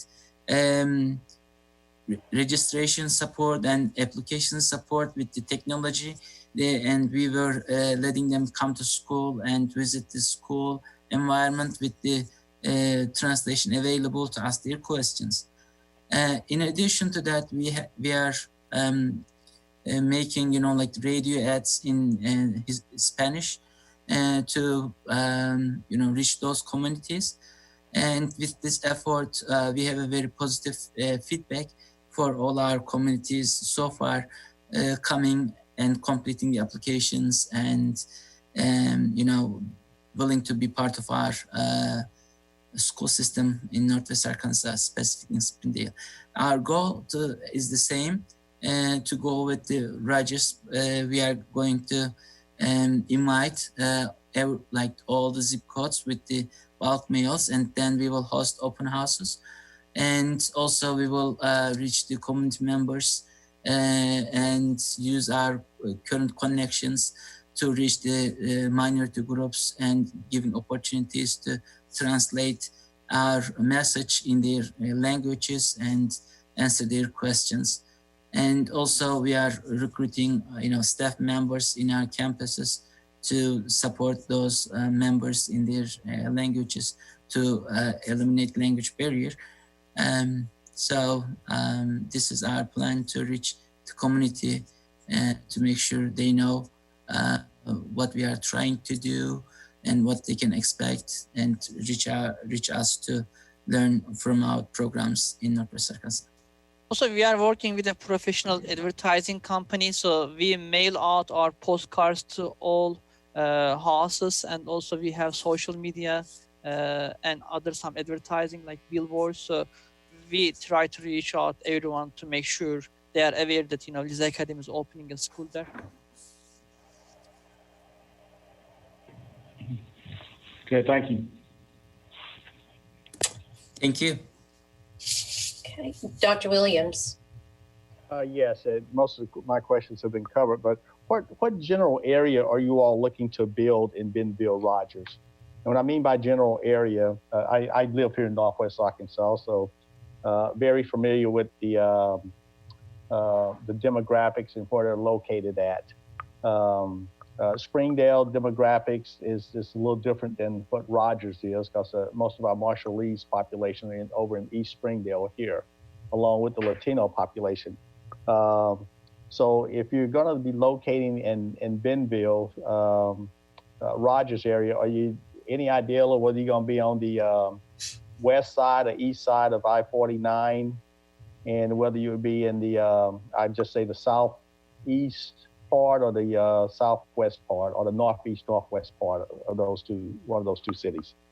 Mr. Hassan can address this question, Mr. Hassan. Yes, I believe it's on the presentation where it's going to be the address of our campus. It's going to be on the Rogers, but on the west side of the I-49. But it's very close to I-49. So we are going to be on the Rogers side. It's not going to be on the Bentonville, but we're close to the border, so we can serve both communities. And when we are looking for the location, we want to make sure it's an easy access. 49 is the major interstate for the community use, and also 71 and Walnut. So when we are looking for our location, we want to make sure anyone use those major arteries in the Northwest Arkansas can easily to reach our location. So that was the reason why we are looking for a property very close to I-49. And when we are looking for the location, if they are coming from the north, they can take the 71 and get in our campus. And if they are going to south, they don't have to go back to north. They can go south and take the next exit 83 to go back to 49. It's the vice versa from the south, or east to west.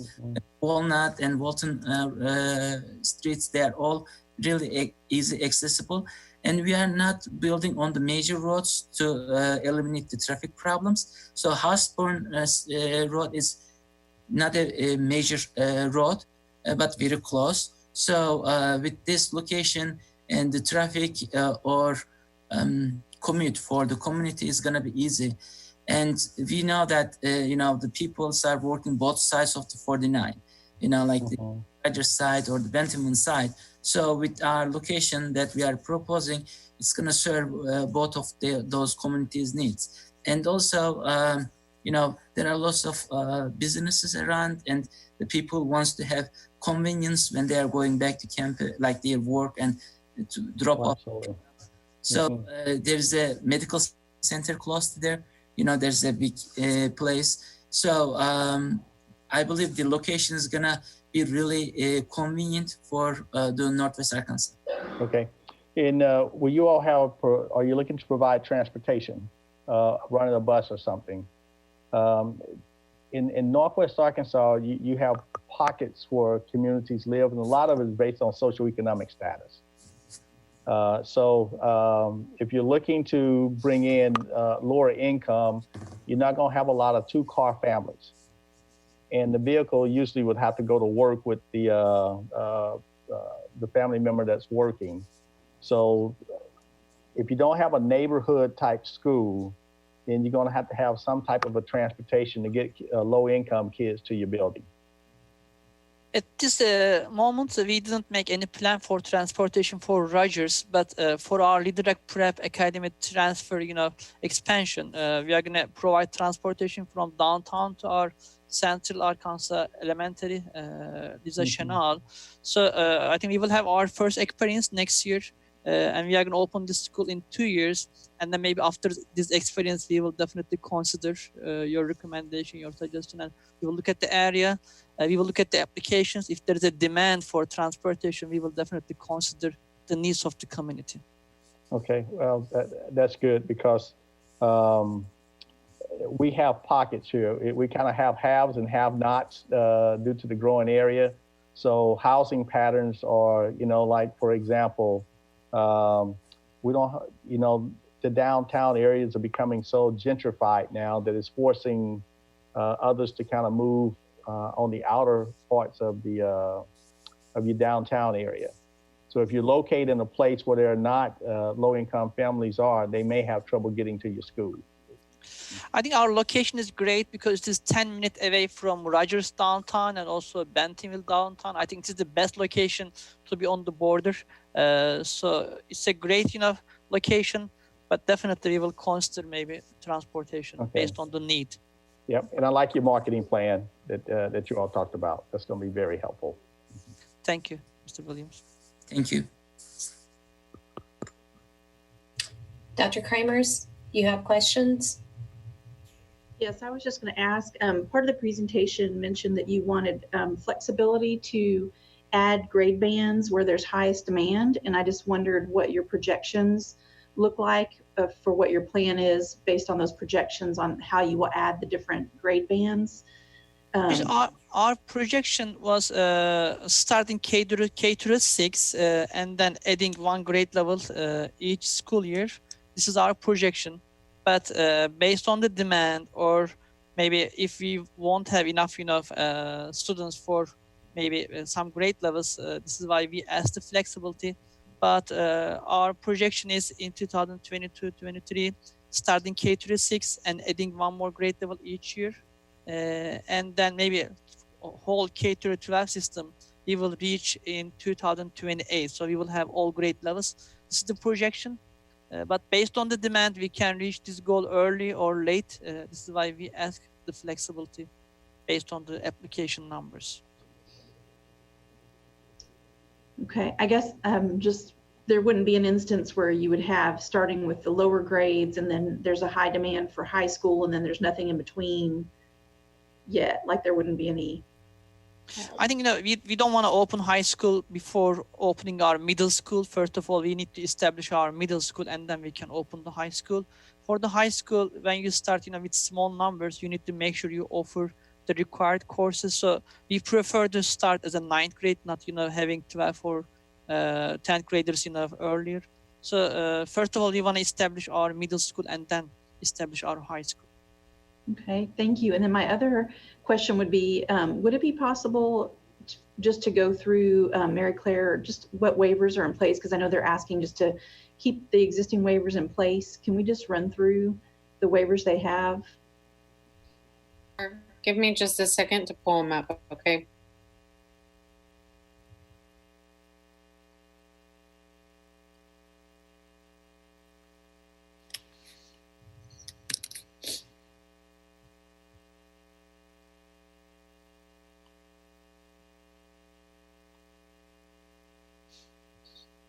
I can email you if you need our waivers. So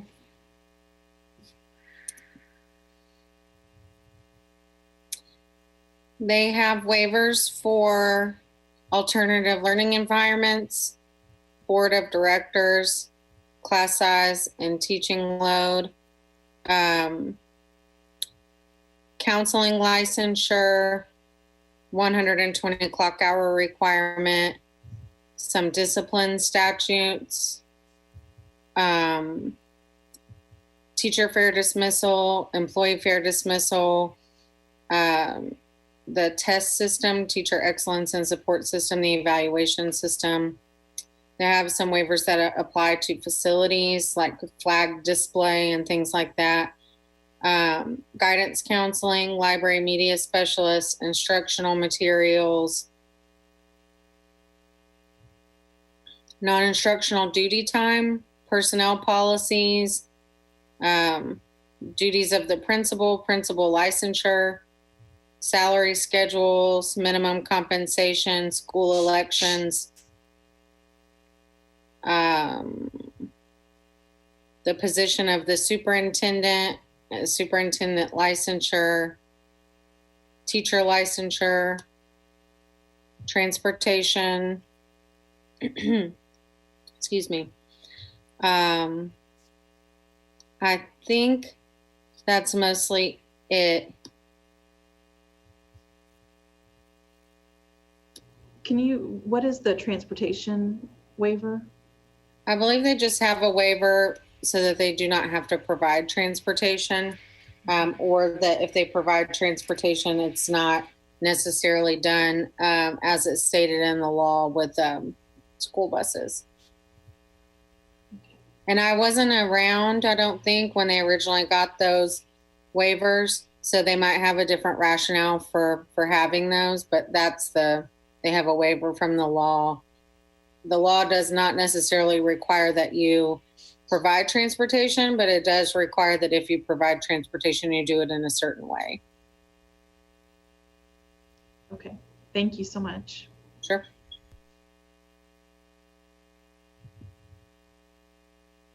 Okay, I think everyone has gone through and asked a question, so I'll open it up now to see if there are any remaining concerns or questions that need to be discussed. I have just one. Okay, Mr. Rogers. So, in looking over the finances and everything, I mean, but there's a big balance in your activities fund. I noticed that last year you ended with 450, and then this year at the end of February it was around $730,000. So I was just kind of wondering how that's getting to be so big, and do y'all have plans to spend it elsewhere, or what's the need for that activity fund? I see that you spend it on clubs, uniforms, field trips, and other activities, but just wondering about that balance continuing to grow. Yeah, usually our source of our activity fund is our aftercare and clubs. So we are offering over 30 clubs in our especially elementary schools. And also aftercare, we provide aftercare service until 5:30. This is also another advantage of LISA. So if parents are working, they can leave their kids until 5:30, 6 p.m. So most of the aftercare or activity fund is coming from aftercare or clubs, and we use those fund for school activities, and each school might have different. Usually elementary schools, they have more than middle and high school. So if you have any specific question about how we use this fund, or I guess I just continue to see the fund grow. So I was just wondering, in your clubs, given the population trying to get the lower income club, is there going to be reduction of that? Are you expanding the services you give? How are you planning on using those funds, or you just continue to see the balance grow? What is the long? Especially our plan is use as much as we can, and usually we have a lot of extracurricular activities, as you know. We are very strong in math camp, science fair, robotics. Sometimes our science fair team or science Olympiad team is going to other states. So we have also STEM festival. Mostly it is funded by also our activity fund too. But we have a high demand for our aftercare and clubs. So this is why our funding is growing more than what we are spending. But I think we don't have any limits, so we can transfer our activity fund the following year. So this is why it's not our concern to spend all the money right away. But as much as needed, we spend. And also right now, one of our schools, we are piloting another outside, institution to come and provide aftercare. We will see how it's gonna work. So, but as of now, just we are doing our activities. We are not asking any teacher to cancel any activity because of funding. So we provide whatever they need. But on the other hand, we have a high demand for our after-school programs, and then parents, they pay, and our rates are very reasonable too. So we are not charging a lot, but because of a lot of students, they are attending after-school events. So this is why our funding is growing in the activity fund. Okay, thank you. You are welcome, Mr. Rogers. Okay, Ms. Hyatt, are there any issues that you see that we need to be talking about? No, ma'am. Okay. Panel members, unless you have anything else, I think that they've answered most of the questions, and it looks like our decision would be to grant their request to add a new K-12 campus and increasing the enrollment cap by 950. Since they've indicated that they want that 950 enrollment cap to be for the campus, can that all be one motion, Ms. Hyatt? Yes, ma'am. Okay. So if there aren't any questions, we can entertain a motion. So move. Second. Okay, I have the motion by, I believe it was Dr. Williams, and Yes. seconded by Mr. Baldwin. Yes. Is that correct? Yes. Okay, any discussion? I would just like to say that I am concerned that not anything with the performance or anything thus far with Lisa, but just as fast as we're growing this district and how it's the getting spread out, what we're all trying to cover, and then increasing that cap to the amount that we are right now, even though I know the 950 is for what they project to be in Rogers, I just have concerns about, I don't guess for lack of a better way to say it, it's just growing too fast, and to make sure that the schools that they currently have are still being served, as well as expanding to make sure that all their students are being served as well as they are right now. So that's just my concern that I have going forward. And in the presentation, they talked about the initial, it would not start until 2022, and the enrollment would be staggered with K-6 initially, and then growing one grade per year after. Is that the plan? Yes. Okay. So would my assumption be correct that there would be time to monitor the charter as a whole, to make sure that there aren't any questions over the next couple of years, and then as they add grades, there would be time to kind of address any concerns there with the growth?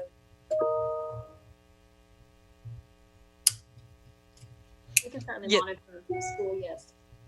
Ms. Webb, would you repeat that? We can certainly do any monitoring that we need to. Okay. Mr. Rogers, does that help alleviate some of your concerns? Yeah, I mean, I know that we can monitor them. I just feel like there's been, I think growing too fast, while it's good, has its disadvantages too. And that's just my concern right now.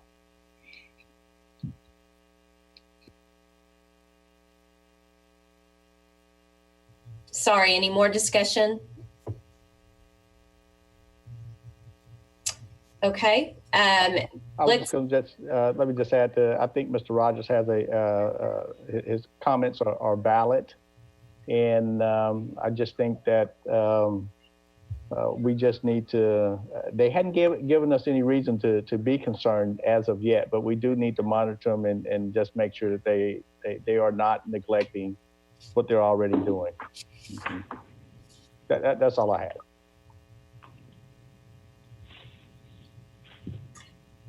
Okay, so let's go ahead and do a roll call vote on this just to be sure. So I'm going to start. The motion is to approve the amendment request and to open the new campus and increase the enrollment by 950. So, Mr. Baldwin, I vote yes. Ms. Newton,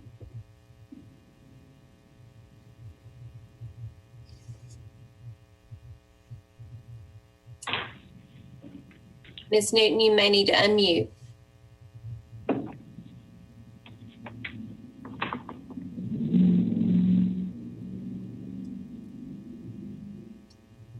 Okay, we'll move to Dr. Williams. I vote yes. Dr. Kramers, I vote yes to approve the request. Mr. Rogers. Yes. Okay, let's go back. Ms. Newton, can you hear us?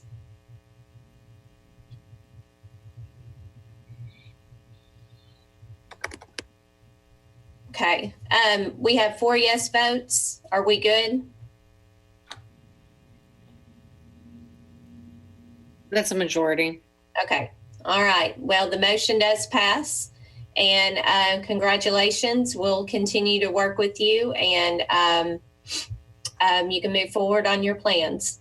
Thank you for the opportunity. We really appreciate your consideration and approval. Thank you so much. Thank you. Thank you. Okay, panel, we have another request to are we good to continue on to the third request? Like a 5-minute break. Yes, I agree. Okay, let's do a 5-minute break, and we will reconvene. It's almost noon, so let's try to be back at about 12:05. Thank you. Thank you.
Okay, it looks like we are missing a few people. I'm going to wait another minute or so and then do another roll check. It may just be people have their videos turned off.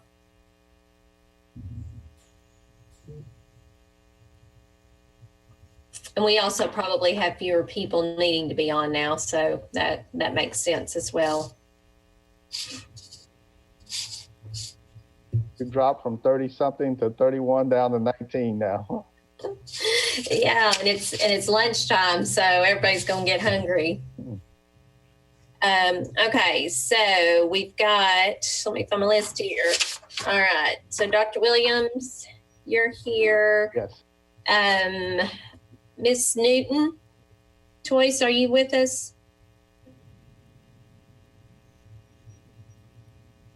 She had put something in the chat box. Did you see that? She thought her call disconnected when you were taking the vote, I think, earlier, but she said she's dialed back in. She's back with us? Okay. That's what she says in the chat. All right. I'm not seeing a chat from her right now in my chat. Oh, she sent it to me privately, I guess. Okay. Miss Newton just called me. She can hear us, but we can't hear her. She can't unmute her screen, so she can hear us. Okay. All right. And so Miss Newton, if you're in the chat box, you can do a chat to everyone, or you can just to Miss Webb. So however you need to communicate, I know it's hard. Dr. Kramers is back with us. Yes. Mr. Rogers, you back with us? Yes, ma'am. Okay. You're welcome. And Mr. Baldwin. Yes, I'm here. Okay. All right. Well, we will go ahead and move on with our third item on our action agenda, which is a waiver consideration for the Excel Center. When the Excel Center charter application was initially approved in October of 2016, they were granted a waiver for school board training hours.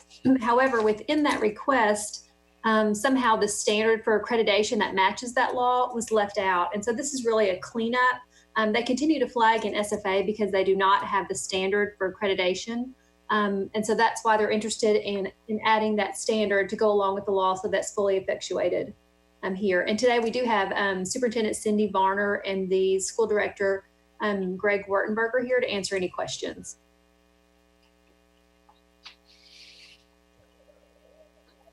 Okay, so we just want to go ahead and go straight to questions then? I don't think they necessarily have a presentation, just because right. It's just to effectuate their waiver. Yes. Okay. Ms. Hyatt, do you want, do we need to swear in though? Yes, please. And just to add a little bit of context to what Tracy's saying, I think this is one of the standards that accidentally got dropped during the standards transition that we did in early 2019. So I'm sure you remember having to review all of those. So this is just kind of a continuation of that. But yes, please swear them. Okay. Okay. Yeah, let's do that. So it's Ms. Varner, and who else is swearing in? Mr. Wertenberger. Mr. Wertenberger. Okay. Oh, okay. I see you both. All right. Do you swear or affirm that the testimony you're about to give shall be the truth, the whole truth, and nothing but the truth?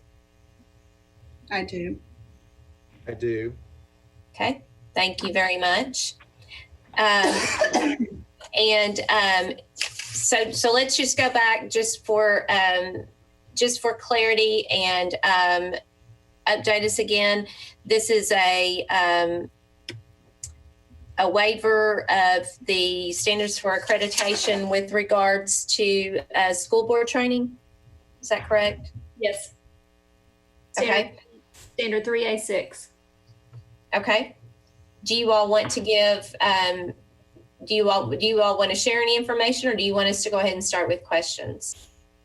I think start with questions. We don't have anything more to offer than what Ms. Webb and Ms. Hyatt have stated. Okay. All right. Well, let's go. We'll go back through the list. Mr. Baldwin. I have no questions. Okay. Ms. Newton? If you if you need to and you want to put your question in the chat, and then I'll read it out loud.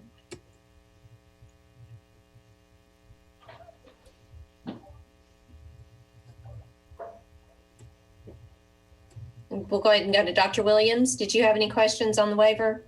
Just please restate the waiver again. I just wasn't quite clear exactly what's being requested.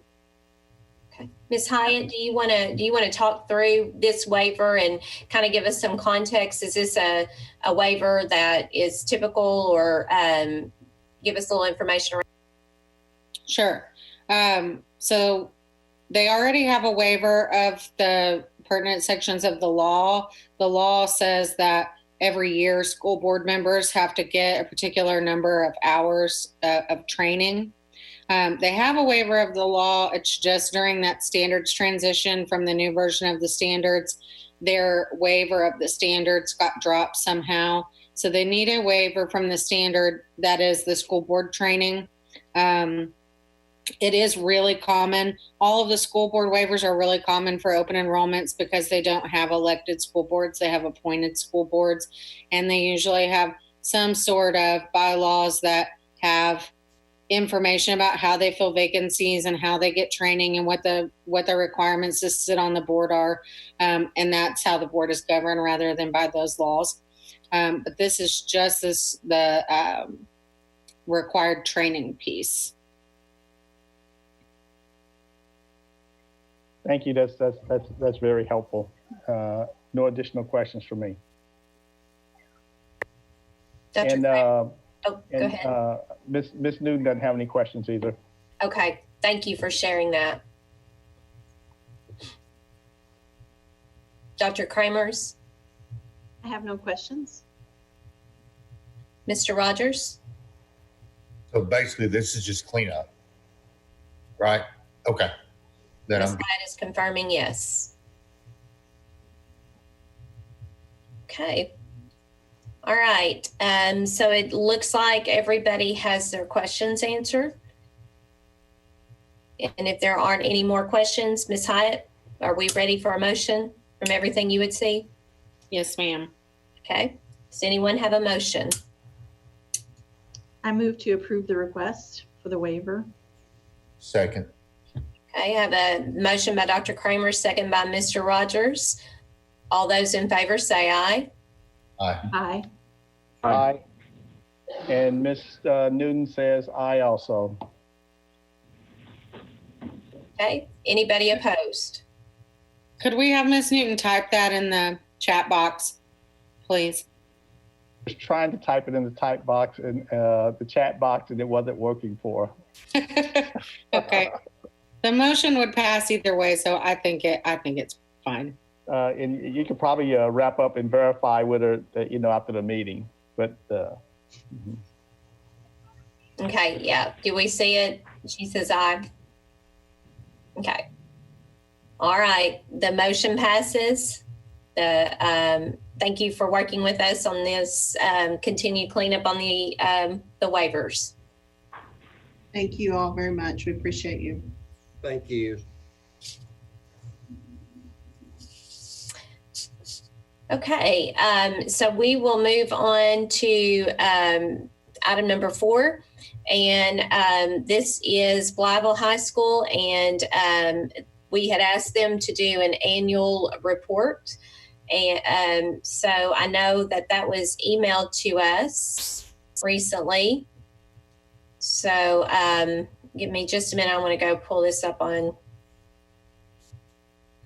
And while we're doing this, either Ms. Webb or Ms. McLaughlin, will you kind of go back and just remind us, because it just seems like time's gone by so fast since, we had a conversation with Blytheville. So, but would you remind us a little bit about what we had asked them to do and what they've put together for us today? So at their last renewal, the panel had asked that they report on their academics and various other topics on a yearly basis, and they confirmed that they would be happy to do so. So today we do have representatives of the Blytheville New Tech High School charter appearing to provide the annual report. We do have Bobby Ashley, superintendent, Sally Cook, the district curriculum coordinator, Jennifer Blankenship, high school principal, Robin Sneed, the literacy instructional facilitator, and Angela Parsons is the math instructional facilitator. And just to go back a little bit, at the time, there had been some turnover with a new principal, and since then, that principal, they now have Jennifer Blankenship as the high school principal. So I think that the original request was based on the changes in personnel and also the continued academic progress. Okay. Since this is a report to us, is this something where we swear in those who are providing the report, or is this is an update to us, and we won't be taking any kind of action, or will we? So it's not a hearing, so you're not required to swear in. You are welcome to take action on the charter after the report. You can take any lawful action on the charter, but since this is not a hearing, you're not required to swear them in. Okay, so I think I see Mr. Ashley there. How are you all doing? I know that that in addition to providing this report, you've got a lot of other things going on. And we do realize that. So we appreciate you being here, and we'll open it up to you to talk with us about your report, and if you have anything else to share regarding your experience right now. I think I'm sure our panel members would be interested in hearing that. Okay. Well, thank you, and of course, good afternoon now. But my name is Bobby Ashley, and I am the superintendent of the Blytheville schools. I hope you and your families are doing well as we're trying to stay safe here from the pandemic that has changed the way that we've lived the last 4 or 5 weeks. And so I hope everybody's staying safe, and this thing will pass very soon. What I'm going to do, and of course, we're going to be having our program, but I did want to enlighten you on a couple of things since the last time we spoke, is that there's been a little bit of change here at Blytheville. Of course, the usual change of we've having a lot of turnover, but we have just in the last couple of weeks announced, or 3 weeks, that we were having a rift going through our school this next year. We're rifting about 25 teachers, absorbing 7, and having about partial rifts on about 50-something people. So because of the physical issues that we were dealing with, we're also trying to continue, and I think we're doing a marvelous job of educating our students. What I'd like to do at this time is introduce Miss Jennifer Blankenship. She is the new high school principal for this year, and she's been a longtime educator, about 25 years, all in Blytheville, and she's moved up through the ranks. After 1 year, our other previous principal who was here for 1 year, and we'll touch base on that here in a few minutes. But what I'd like to do at this time is just introduce Miss Jennifer Blankenship, who is the new Blytheville High School New Tech principal. Ms. Blankenship.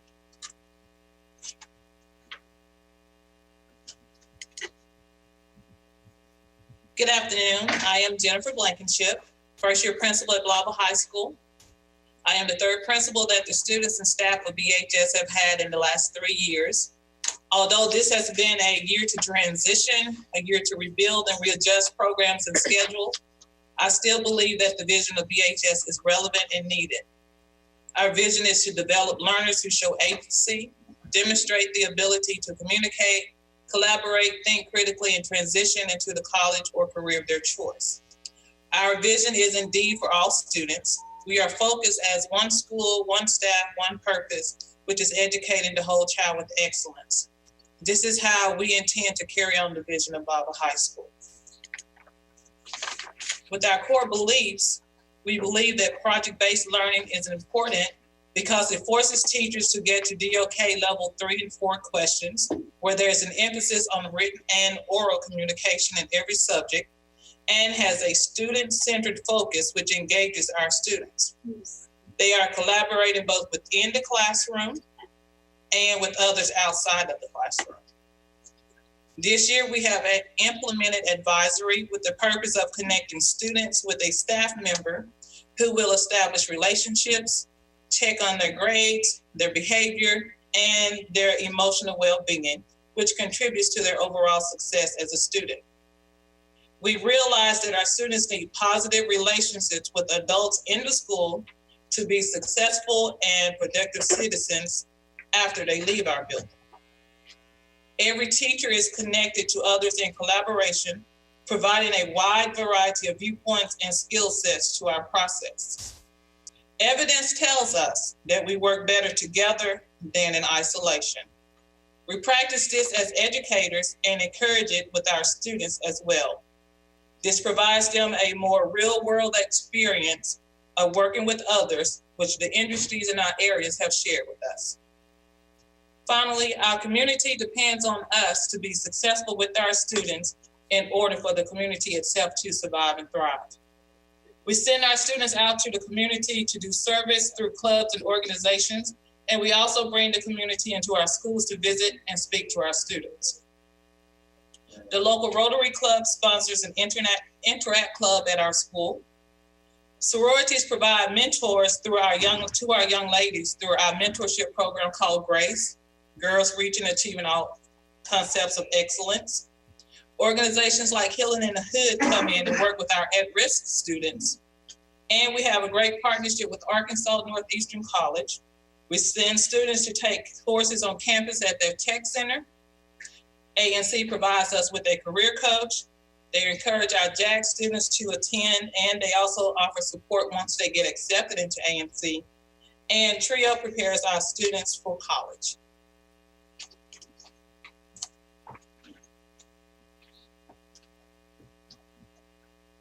Good afternoon. I'm Sally Cook, and I've been providing school support for BHS along with the rest of the district.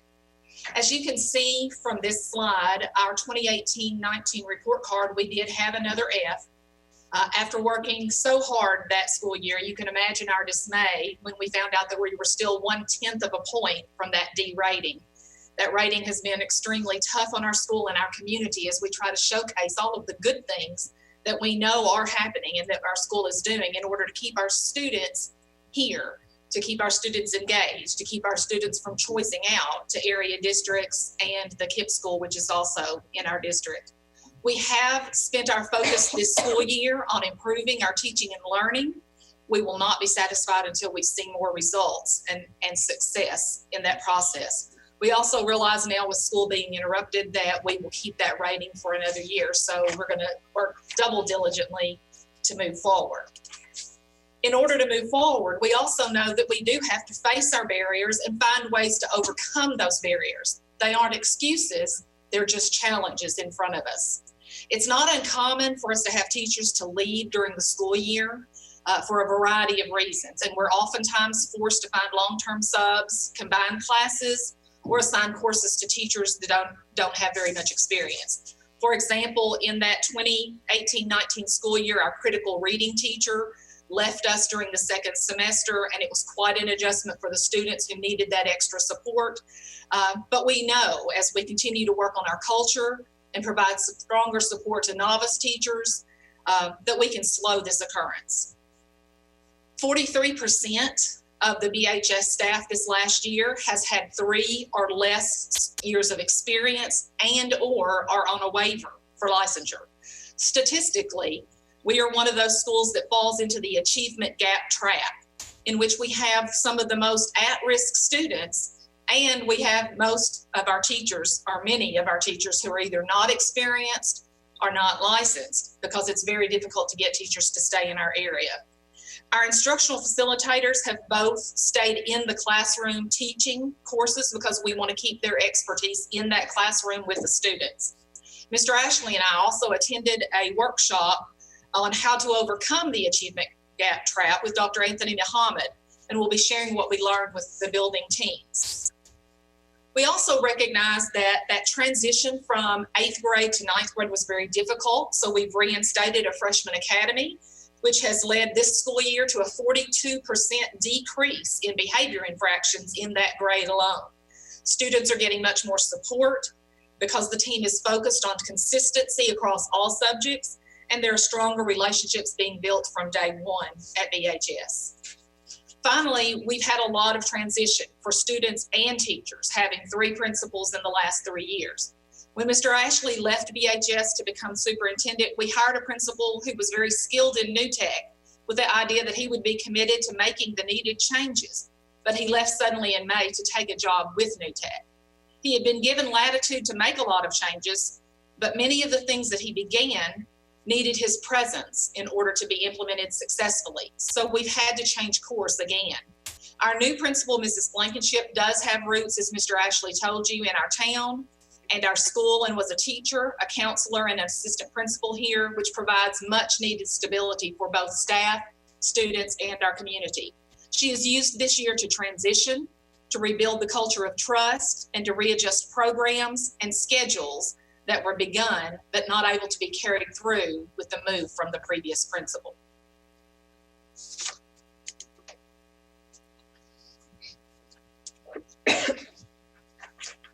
Good afternoon. I am Robin Sneed, instructional facilitator at Blythe High School. For literacy, me along with Angela Parsons will be reporting on our goals and progress for 2019-2020. So our reading goal, our 2017-2018 baseline for 9th grade, based on the ACT Aspire data, was 13.6. We set a goal of increasing this by 3 percentage points each year until we met the state average. Therefore, last year's goal was 16.6. Last year's 9th graders scored 15%, so we fell short of this goal. One barrier in meeting this goal, as Ms. Cook said, was that our 9th grade critical reading teacher did leave. She resigned over Christmas break, causing many students anxiety and distress as they were placed in other classes or with other teachers without the opportunity to even say goodbye to their teacher. This year's goal is 19.6. As you can see, our current 9th graders have improved throughout the year on their interim assessment. However, they are still falling slightly short of our goal. We believe that even though they scored 15%, if we had been able to test all of our 9th graders before our testing window was disrupted due to school outage because of the coronavirus, that it would be even higher than that, however.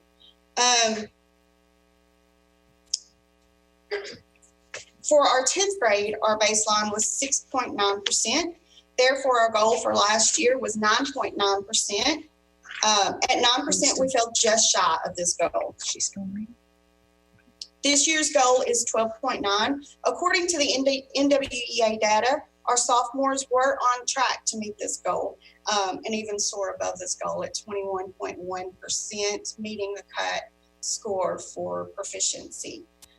According to the NWEA data for last year, we were on track to meet both of our goals. When I asked students why they scored higher on the NWEA than they did on the ACT Aspire last year, they told me, Ms. Sneed, the NWEA isn't timed. And so they're struggling with that timed part of the assessment. Therefore, we've been working hard this year in our English department to provide students with the opportunity to practice timed assessments. For language, Our 2017-2018 baseline score was 31.2%. We set a goal of 3% improvement each year until we met the state average. Therefore, last year's goal was 34.2%. At 31%, we fell short of this goal. This year's goal is 37.2%. According to the NWEA, we are projected to meet this goal this year, even though the testing window for interim 3 was interrupted due to the coronavirus. We showed improvement between the 3 interims. However, we are not quite at our goal of 37.2 for 9th grade. For 10th grade, our 2018 baseline was 27.6%. Last year's 10th graders fell short of this goal by 1.6%. This year's goal is 33.6%, and our students are on track to meet this goal with 41.9% on the last interim. This number is impressive considering that many students who had made the cut score on previous assessments were not able to take the 3rd NWEA assessment due to the basketball tournament and our window for makeups being cut short due to school closures. At this time, Ms. Parsons will report on math and science goals. Good afternoon. I'm Angela Parsons. I am the math instructional facilitator, and I'm also a math teacher. For math, our 2017-2018 baseline score for the 9th grade was 12.7%. We set a goal of 3% improvement each year until we meet the state average. Therefore, last year's goal was 15.7%. At 10%, we did not meet this goal. This year's goal is 18.7%. According to the NWA data, we were projected to meet the goal this year, with our interim scores increasing each time, with the 3rd interim having a 19.8% of our students meeting the ready score. For 10th grade, our 2017 through 2018 baseline score was 4.3%. We again set a goal of 3% improvement each year until we met the state average, making our goal last year 7.3% and this year's 10.3%. We met our goal last year and we're on track to meet it again this year, with our interim NWA scores increasing each time to a final interim 3 score of 15.6%. And as Ms. Nee said, we did have several who were proficient on the 2nd interim who were unable to test for the 3rd, so I think that would have been higher. For science, our 2017 through 2018 baseline score for the 9th grade was 10.6%. Our goal for this year was 15.6%. Our 9th grade scores increased each interim from 11 to 16.5 and finally to 19.7 of our students receiving a proficient score. Our 10th grade scores were slightly different. Our baseline score was 4.9% and our goal for this year was 9.9%. We actually met this year's goal on last year's summative assessment, but obviously wanted to continue to improve even more. Our scores did improve slightly from interim 1 to interim 2, but they dropped significantly on interim 3. However, this is not representative of what our students are capable of. We were only able to test 40 students total due to the state basketball tournament, of which our primary 10th grade science teacher is a coach, so he was out that first part of testing, and then he wasn't able to complete hardly any of his makeup tests due to the COVID-19 interruption. Also, we had a science teacher leave our district just a few weeks before the 3rd interim test. She taught 2 sections of both 9th grade and 10th grade science, and we believe that her sudden departure and the adjustments that needed to be made because of that in the school, as well as those students in our class, caused the lack of growth on that 3rd interim test. I'm going to turn it back over to Ms. Nee. We feel strongly that our 10th graders, if they had been able to take the ACT Aspire this year, would have met their goals in, if not every area, in almost every area. So we're actually really sad that the ACT Aspire is not happening this year for that reason. Our 4th goal was our graduation rate. Our 2014 cohort, which is the class of 2018, their baseline graduation rate was 77.59%. We wanted to increase this goal by at least 1 percentage point each year until we reach the state average. Last year's goal, therefore, was 78.59% for the 2015 cohort who graduated in 2019. Our actual was 87.67, so we did meet this goal. And we believe that we were on track to meet our goal this year as well. At this time, we want to talk about improving instruction in 2019-2020. The 4 areas that we've really been focused on is sustaining our learning culture, implementing and improving science of reading, ensuring teachers understand project-based learning, and including the PLC process. One tool that we have used for building and sustaining our learning culture is the New Tech Network's Learning Organization Framework, which has at its core the cycle of inquiry. But the triangle surrounding the cycle of inquiry has a focus on structure, which includes time for teachers to collaborate around the data and around best practices. Leadership with a focus on shared responsibility and cultivating leadership within and among the PLC teams. And finally, you'll notice that the culture piece is the base of the Learning Organization Framework.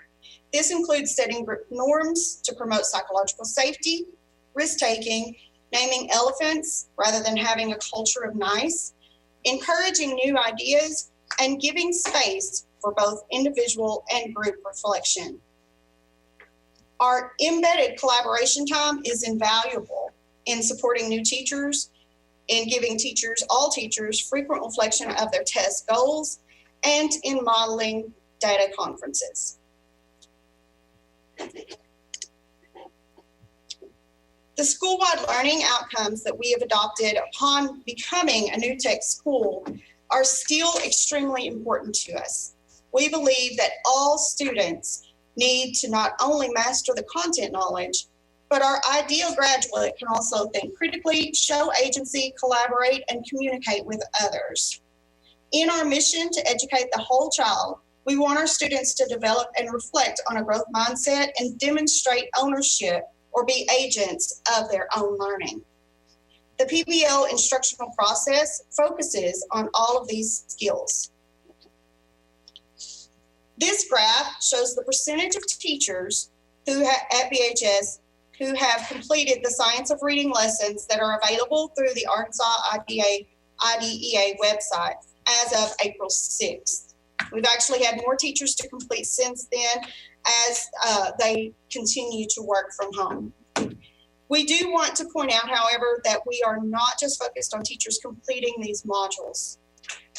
Through our embedded weekly collaboration time, we have frequently asked teachers to reflect on their learning of the science of reading and to share ideas on how they can, have, or will use this valuable information in their classrooms to support struggling readers. This learning is of particular importance in our critical reading, transitional literacy, and ACT prep courses. But we have also been inspired by how our core content and elective teachers have switched to an ongoing focus of academic vocabulary, word study, Greek and Latin roots, prefixes, and suffixes, all embedded within their curriculum as a result of this learning.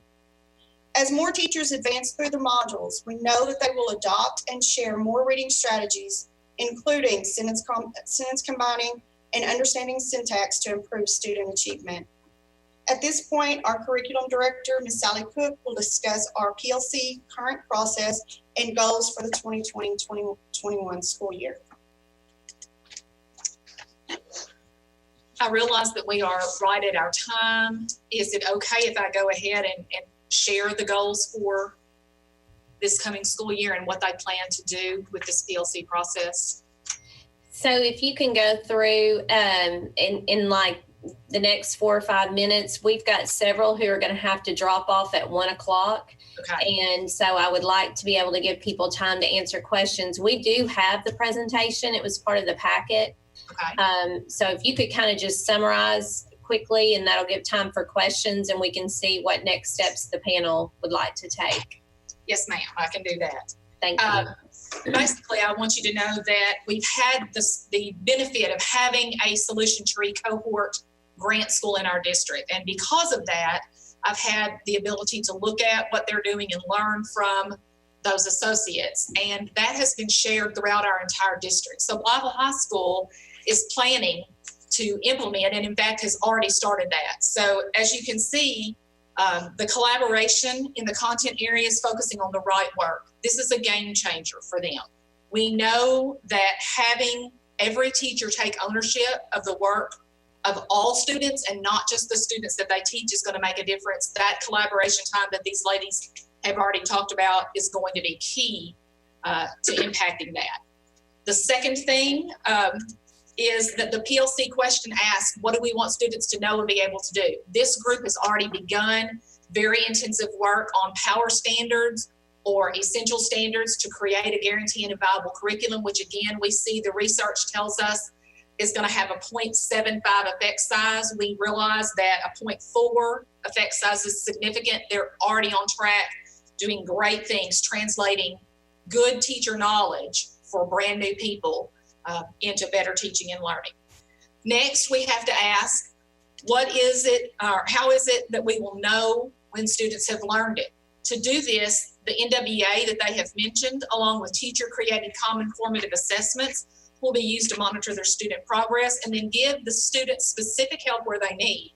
Breaking that down into learning targets rather than just overall large learning standards, they're going to be able to check for understanding, attack the exact thing that students need, and then provide that support. Again, our John Hattie's research tells us this would be a 0.9 effect size. The third PLC question that they've been focusing on this year, and we'll dig in again on next year, is about how will we respond when the students do not learn? This is a very, very strong piece around feedback.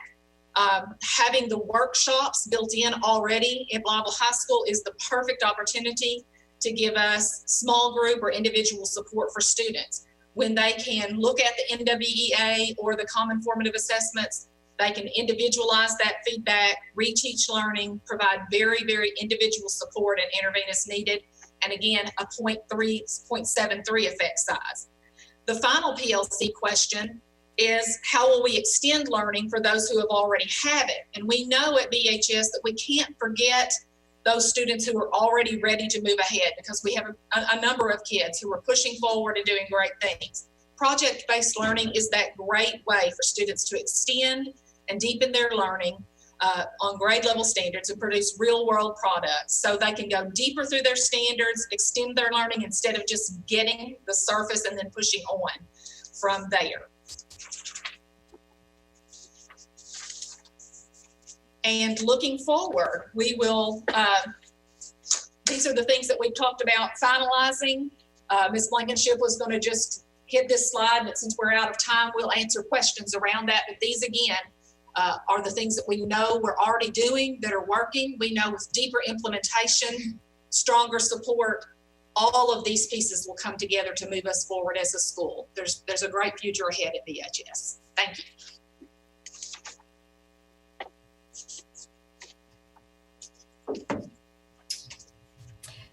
So thank you all for that. That report, it's very comprehensive, and I think it does help us to see changes that are starting to, or that have taken place since we last met with you. And I think the connection to the PLC work and the research for effect sizes, that's always very helpful to see. I want to see if panel members have some questions or thoughts based on what was shared. And so I will start with Mr. Baldwin.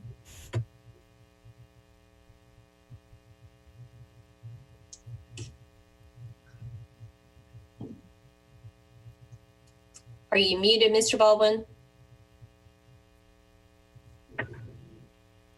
Yes, I was. I'm sorry. Okay. I've got to adjust my phone. It seems to mute on me without me knowing it, so I apologize. Can you hear me now? Yes, sir. Yes, thank you. I enjoyed your report, and I can tell you put a lot of thought and effort into it, and I'm encouraged by the comprehensive nature that it has. My one thought that I had, though, as you were going through that report, is the importance of retaining your leadership. And with 3 principals in 3 years, that's debilitating to any organization, and no amount of effort will overcome that. And I hope that's part of, it may not have been a stated part of your plan, because your plan was really geared towards students. But I think a leadership retention plan to specifically make sure you accomplish that really is critical. So that's not a question, but that was my thought.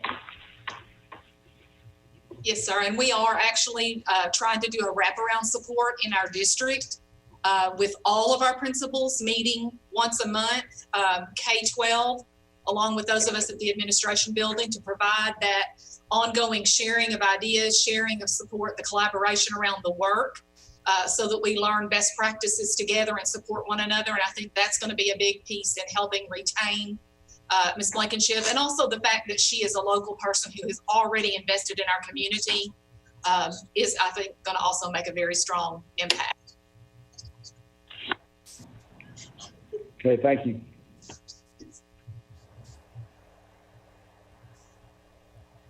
Mr. Rogers, I know you are going to have to be one of the first ones who jumps off of here. Any questions? Yeah, I wanted to know, earlier you spoke about a RIF, and I was want to know how that's going to impact your high school, and what are you going to do to continue to make sure those services are being met for those students? We have 7 teachers who were impacted by the RIF at our high school. With that school, as we are with all of the schools in our district, we are going to continue to provide that wraparound support. The collaborative time is extremely essential.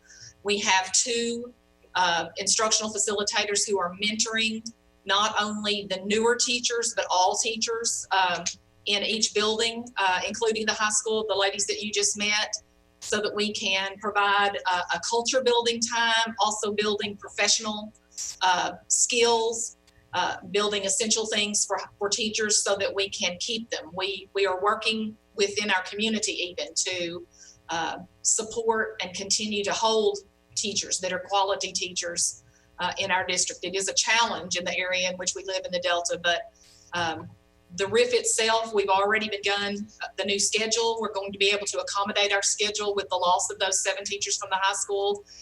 So as you can see, we were a little bit overstaffed and had some flexibility that we're going to have to do without this next year. But I trust this group and this team. They're putting the right people in the right place to make sure that the students get what they need. Okay. And then the last question I had was just when I was looking at the presentation, and it was looking at the interim school tests, the number of students, at least in the 9th grade, seemed to go down. Number you were testing was going down, and that was indicating of the scores going up as well. So just want to know how you're addressing that, make sure that all your students are being tested and none of them are getting left behind, because the reporting on those tests looks a little odd. Yes, I'm going to let Ms. Sneed speak to that. Hi. So we had quite a few students who were not promoted to the 10th grade at the end of last year as 9th graders, who were reported on the first, was it the first and second as 9th graders? First as 9th graders. First as 9th graders, second they were tested as 10th graders. So you'll see that between the first and second interim, some of them were promoted at Christmas break. When we tested our interim 2 in January, then they were then tested along with the 10th graders. So some of those numbers that we tested in 10th grade went up as well. And then the last interim 3, was interrupted by the school outage due to COVID-19. So the not able to get all the testing in. population changes of what you're testing as you went on through the year. So the growth really, I guess that's why I'm having a hard time correlating, is that you don't know how much all the students were really growing, because some went from 9th grade to 10th grade and you were testing them up there. So how that growth seems a little weird to me, but I'll look at it more. The only other thing that I have is that this school district is in early intervention. And so anything that about to have to go, but anything the panel does, they are in early intervention right now. So I just want to let everyone know that, and the superintendent and bookkeeper are working with our physical services support group. So that's being done as well. Yes, sir. If I could speak to that, Mr. Rogers, we are working very close with Cindy Smith as far as moving forward. And she's been on board for, I guess, close to a year now, about knowing where we were headed with this thing. It is a situation that can be fixed, and that's what we're in the process of doing, to where we can our finances are truer each year moving forward. And I think we've made a big step in that this year, and of course with the Cindy Smith and her department's help. So I've been very pleased with the help we're getting there. Yeah, we've absorbed going into next year $1.6 million at this time. It could go up if we have a teacher or two leave. We'll do a deep dive and see if that position can be absorbed also.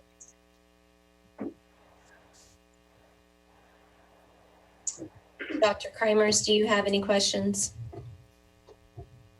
I think I kind of have the same thoughts that I had the last time they presented on the new tech model in a small rural school where they have a lot of turnover, a lot of inexperienced teacher, a lot of academic issues. And I'm kind of back to that same thought that, you know, the inexperienced teachers, the new tech model really does require strength of your teachers, because so much of it is, you know, the co-teaching, the teacher-led PD. I mean, there's such a strong demand on the experience of the teachers with that type of a model. So it kind of makes me still think, you know, does it still need to be a charter? Because of course the purpose of a charter is that you're going to offer opportunities to students over and above what would have been available in that public school district as it is. We thank you for that question, and Miss Angela Parsons will speak to that. Yeah, for sure, that is a major concern, because a lot of our teachers are very inexperienced. But in our building, we've been very intentional to build up the new tech certified trainers over the year. We're now up to 5 that are completely certified, and there are several that have gone through the process. They just haven't quite finished yet. And these are our teachers that are helping to mentor those inexperienced teachers. We've got experienced teachers that we team teach. We pair up with those inexperienced teachers so they get that in-classroom, real-time experience right there, as well as the model teaching. Also, something we forgot to mention earlier, Ms. Seed and I, we both teach classes throughout the day, and that gives an opportunity for teachers to come and watch us teach. So we're able to model lessons and model practices and model strategies throughout that time. It's hard because I know you guys are working so hard to try to do many, you know, different interventions, and, you know, the student achievement is still, you know, it's so hard to look to see that you have, you know, such a low percent hitting certain academic achievement parts. And it's just really, I like that you've added the freshman academy. I think that was a good strategy. I think there's good strategies in place, but overall, I still have serious concerns about the academic performance and what, you know, if still for the charter itself, you know, the benefit of what the charter is doing. One thing that I can address as far as that goes is I believe that the PLC process that they are already working in their building is going to take lift some of that pressure off, because new tech is not just a strategy. It's just good teaching. It's just good organization. And so it's not, and the way we're ending it, this will be our last year with the network.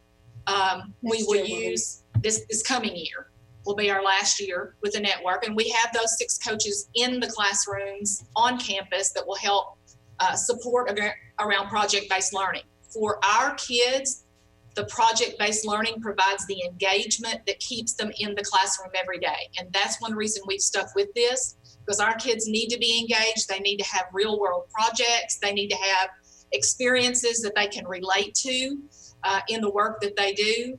If you add those things together with the intense deep dive that the PLC process is providing for teacher learning and teacher knowledge around essential standards, which they've begun that work, I think those two things combined together are a really good thing.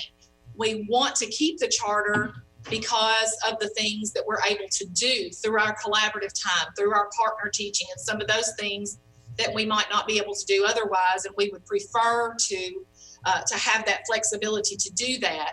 I will say also we did apply for the PLC grant for this school along with two of the other buildings in our district. We're very hopeful that one of the three buildings will get that grant, but regardless of that, we're going to continue to move forward and learn together about what it takes to have strong teaching and learning. And this is a district-wide initiative, so they're not on their own working on this. They have support up and down the line from K-12 in that process, so that we hopefully won't have to worry about new tech as an issue. It should not be a barrier. So can I go ahead and I want to kind of speak to something here. You know, so much of what you all shared, you know, with the interruption of COVID-19 right now, that's interrupting your data. And so the data and the goals and the targets that you had set, you know, we're going to have difficulty going forward. You know, I think we all realize with this that a lot of things are going to have to change.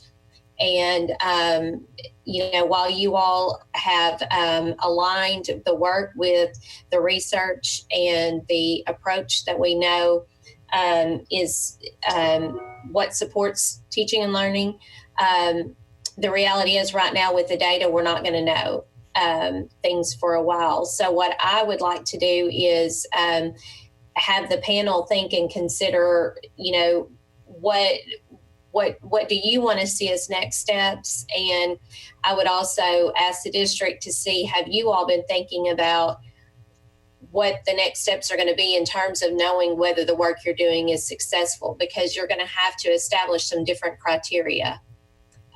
So first of all, just Ms. Cook, real quick response. What are your thoughts as far as what are you thinking about in terms of looking at different measures for success?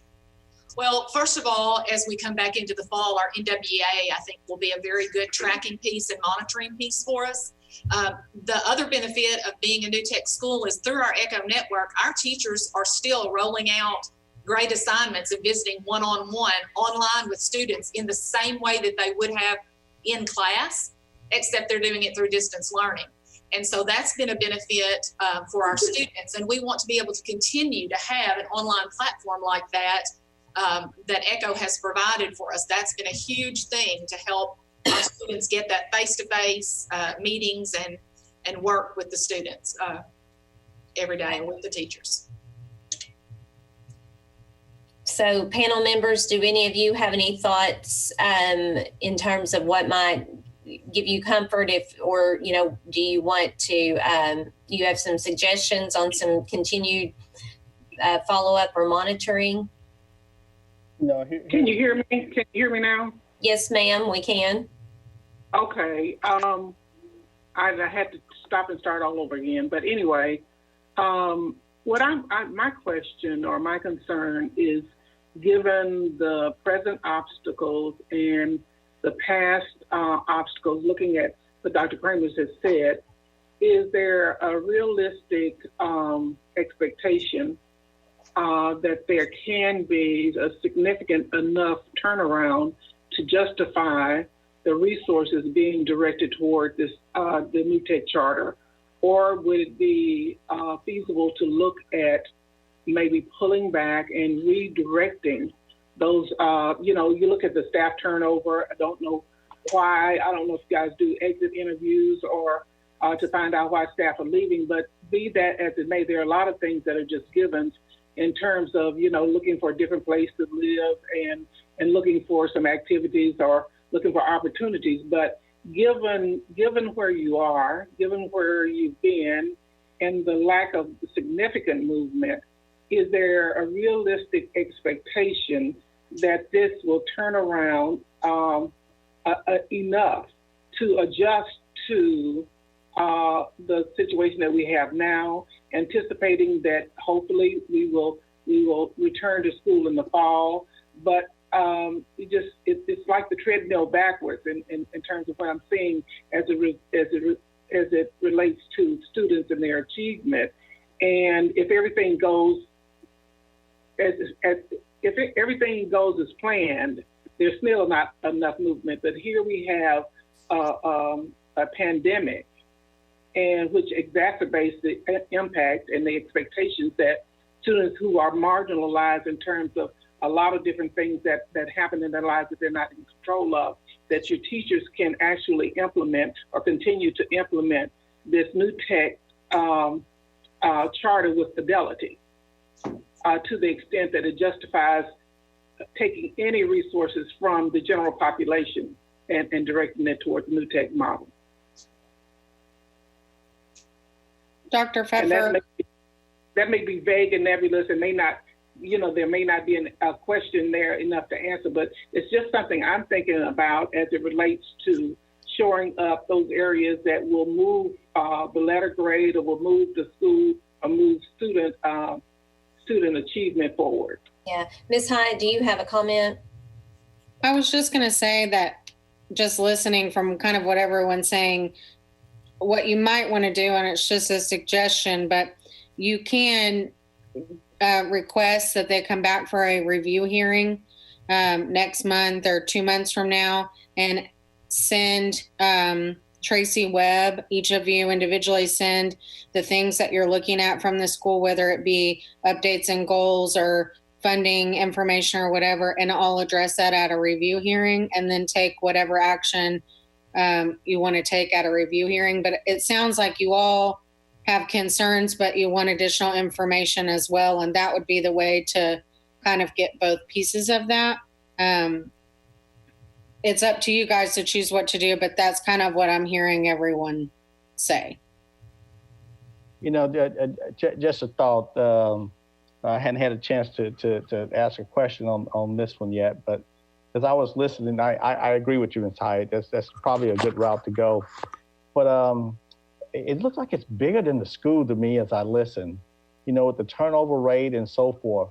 Do you all work with the Chamber of Commerce to address maybe quality of life issues in the community? There seems like there needs to be some way to not only draw top talent, but to keep top talent in the area, not only for schools, but for business in general. Yes, sir. We actually do. We have a Global Leadership Institute, and we work and we actually send members through so that we can partner with and go out into our community to serve in our community so they can get to know us as a district, and so that we can get to know them and their needs. We work with businesses, speak with industries. There are a lot of those things that go on. We have a unique situation in Blytheville, though, as far as keeping talent with the KIPP school in our district, with 2 or actually 3 schools within 15 miles that are other districts that pay higher salaries than we do. Sometimes that makes it harder to keep teachers within the district because they have an easier route with a higher salary very close by. And so we have some unique challenges with that. Mr. Ashley, our superintendent, is actually on the chamber board so that we can keep in contact. And we've done a lot of work just getting our voice out, getting our message out in the community. But as you can imagine, with school choice, that has, there's been a lot of what I would just, the only way I could say it is white flight, probably from our district and into the surrounding school districts. And we're working as hard as we can to try to show them that there are great things and that there are great opportunities in our district. In fact, our voice in our community says, if we don't succeed as a district, our town is not going to succeed. And we've had that strong voice through our community, through our chamber, and through other organizations. We try to get out into civic organizations and say that as well. So we have support Oftentimes those that are leaving us, though, it has, it's as much about job opportunities for family members or an easier workload somewhere else with higher pay. Mm-hmm. Okay. Ms. Hyatt, Thank you. or Ms. Webb, when we last met with the New Tech High School, did we approve an extension, or what was the last meeting?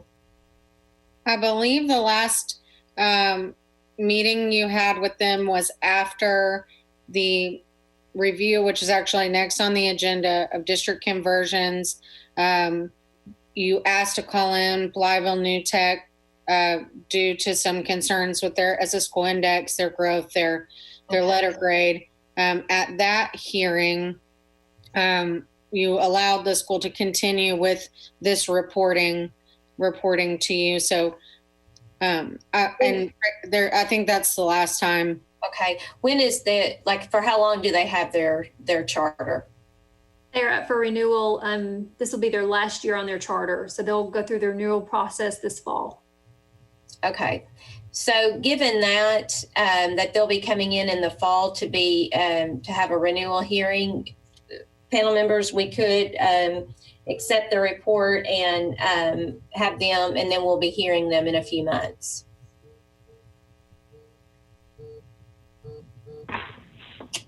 That sounds good. Makes sense. Would we need any kind of a formal motion then to accept the report, or is it just? No motion necessary. Okay. Is there any feedback on that? And I know that between now and the time that the district comes before the panel, then, they'll have a lot of work to do and, a lot of things to consider. We're fine with that. Okay.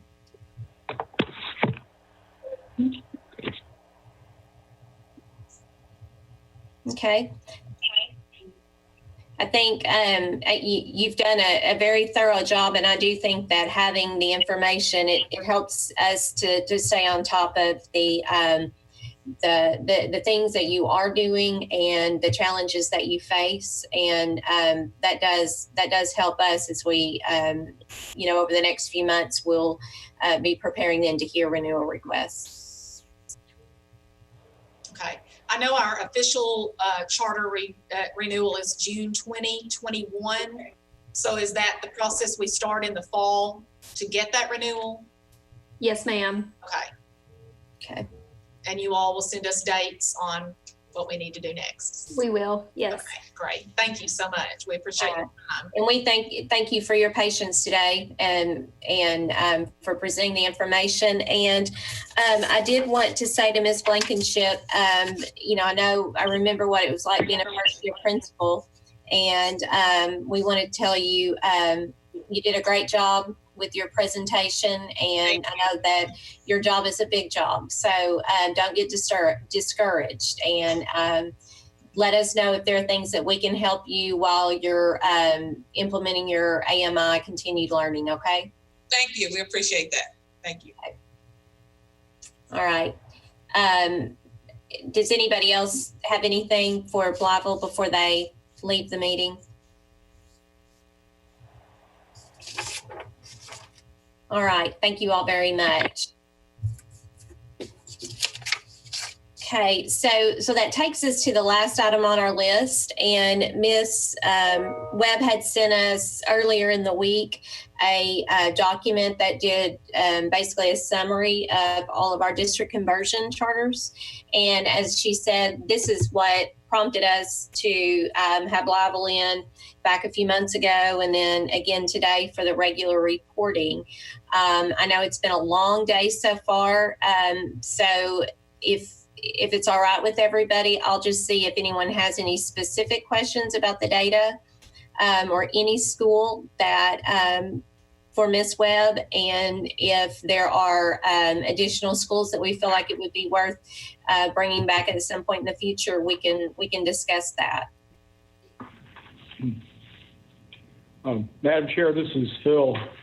Let me just ask as a frame of reference for me, is there a guideline that the department has when you see multiple years of continuing Ds or continuing Fs that you take action, or that you expect action to be taken on the charter? That's a very good question. I think this is actually probably the third year that we've looked at the data. It looks like I'm getting nods. And so, the very first year it was, kind of a look to see what the where there was really, really low performance. I think last year some of the benchmarks we looked at were the percent of students in the reading at the lowest level of reading. Is that right? I may need some help. Or if there were districts that had continual low grades, like multiple years of a letter grade of F. But I think it was the percent in needs of support. We looked at where those percents were not just above the state average, but very, very high. And those were the ones we kind of highlighted for concern. And what we could even do today is if there were 2 or 3 that you wanted to discuss at our next meeting, and maybe have some of the department staff to provide more information about them before we actually call in the school, that would also be a possibility. I have a question. So you have a situation where a school that's low performing or are really struggling applies for a charter, and then they get the charter and they do as bad or worse with the charter. Now, looking at the charter is supposed to be something that's innovative and different and whatever. So I'm wondering, when we look at letter grade, how do we look at a D or an F for just a regular school compared to a D or F from a charter? I think there needs to be a line of at least expectation or understanding about what those two, to put them in context with whether or not this is better or worse. If that makes sense.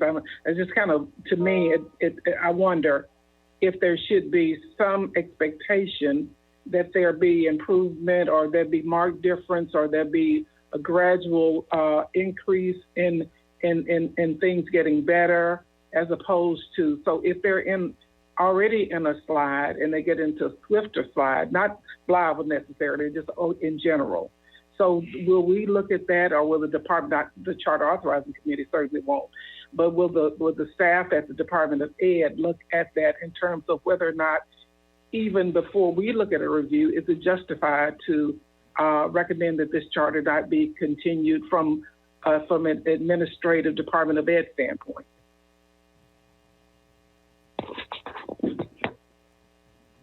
So I may need some help here. I think that the majority of these, the majority of the district conversion schools were in existence prior to our most recent 3 years of letter grades. I think that, so for a new charter to start up, to answer your question there, for a new charter to start up, I think that what we would be doing is we would be looking at the goals. I think once the charter is established, what we need to do is continue to look at, the letter grade should be a measure we look at, but then you're also looking at, are they meeting the goals that they established? And if the answer is no to all of it, I think that's when we, as a panel, have to do what we're doing and calling in and making decisions from that point. I don't know that the division staff could take a new request and say you're not eligible because of your letter grades for a charter. And I may be misunderstanding your question. No, and I'm not suggesting that. And I know, is there a level of review, I guess, prior to coming for review? Because if they're not set for review, if we don't know that something's amiss, then, that's, so no. I think I that's understand. the reason why Ms. Webb is presenting us the information in the manner that it's being presented. And I think that's why it's, it's there for us to discuss and look at and to talk about, for example, if there's a school that is showing a decline in their letter grades and, in all of the data across the board, I think that, it's an indication that I think those are decisions that we make and we discuss. Okay, thank you.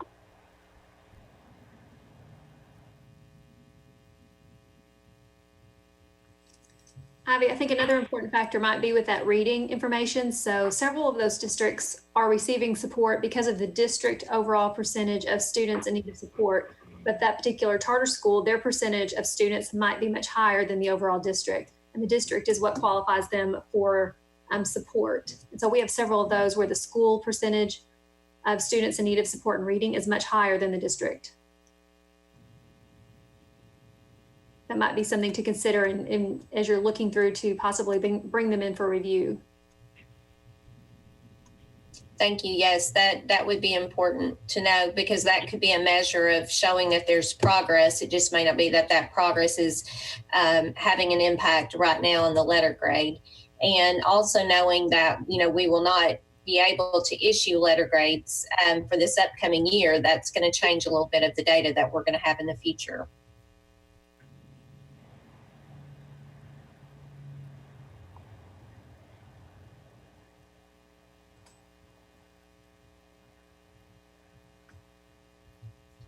Ms. Webb, from the charter unit, is there anything that you would advise that we look at, since your group has a little more direct interaction with schools?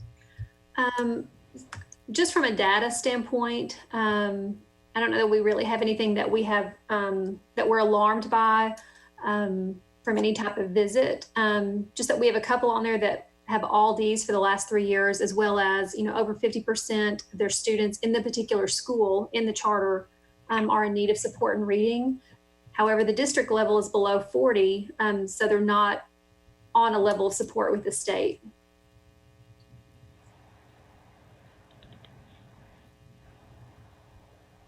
And it may be that you all want to continue to look at this information and see if there's some historical data that you might like to have about one or more of these schools. And this may be something we want to discuss more about in our next meeting. Just a suggestion, something that you could do would be to table this agenda item until the next meeting, and then give the panel members an opportunity to look at what Tracy's already sent and send any schools or any districts that they would like additional information on to Tracy, so that she can present those specific areas more in depth next month for you guys to decide if you want to call any of them in.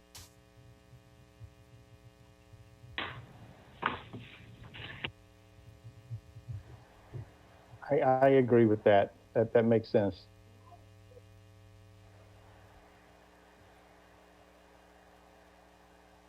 We need to make a motion to table it, or just can we just bring it back as part of the next meeting?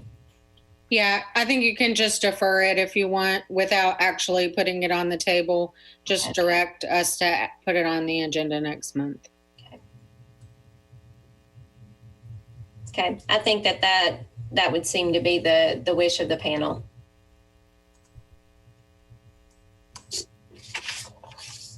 Okay, so what is our plan for the next meeting? The date of our next meeting is May 19th. And we do have, I know that we have one amendment request currently that will need to be heard. Okay. Does anybody have any questions?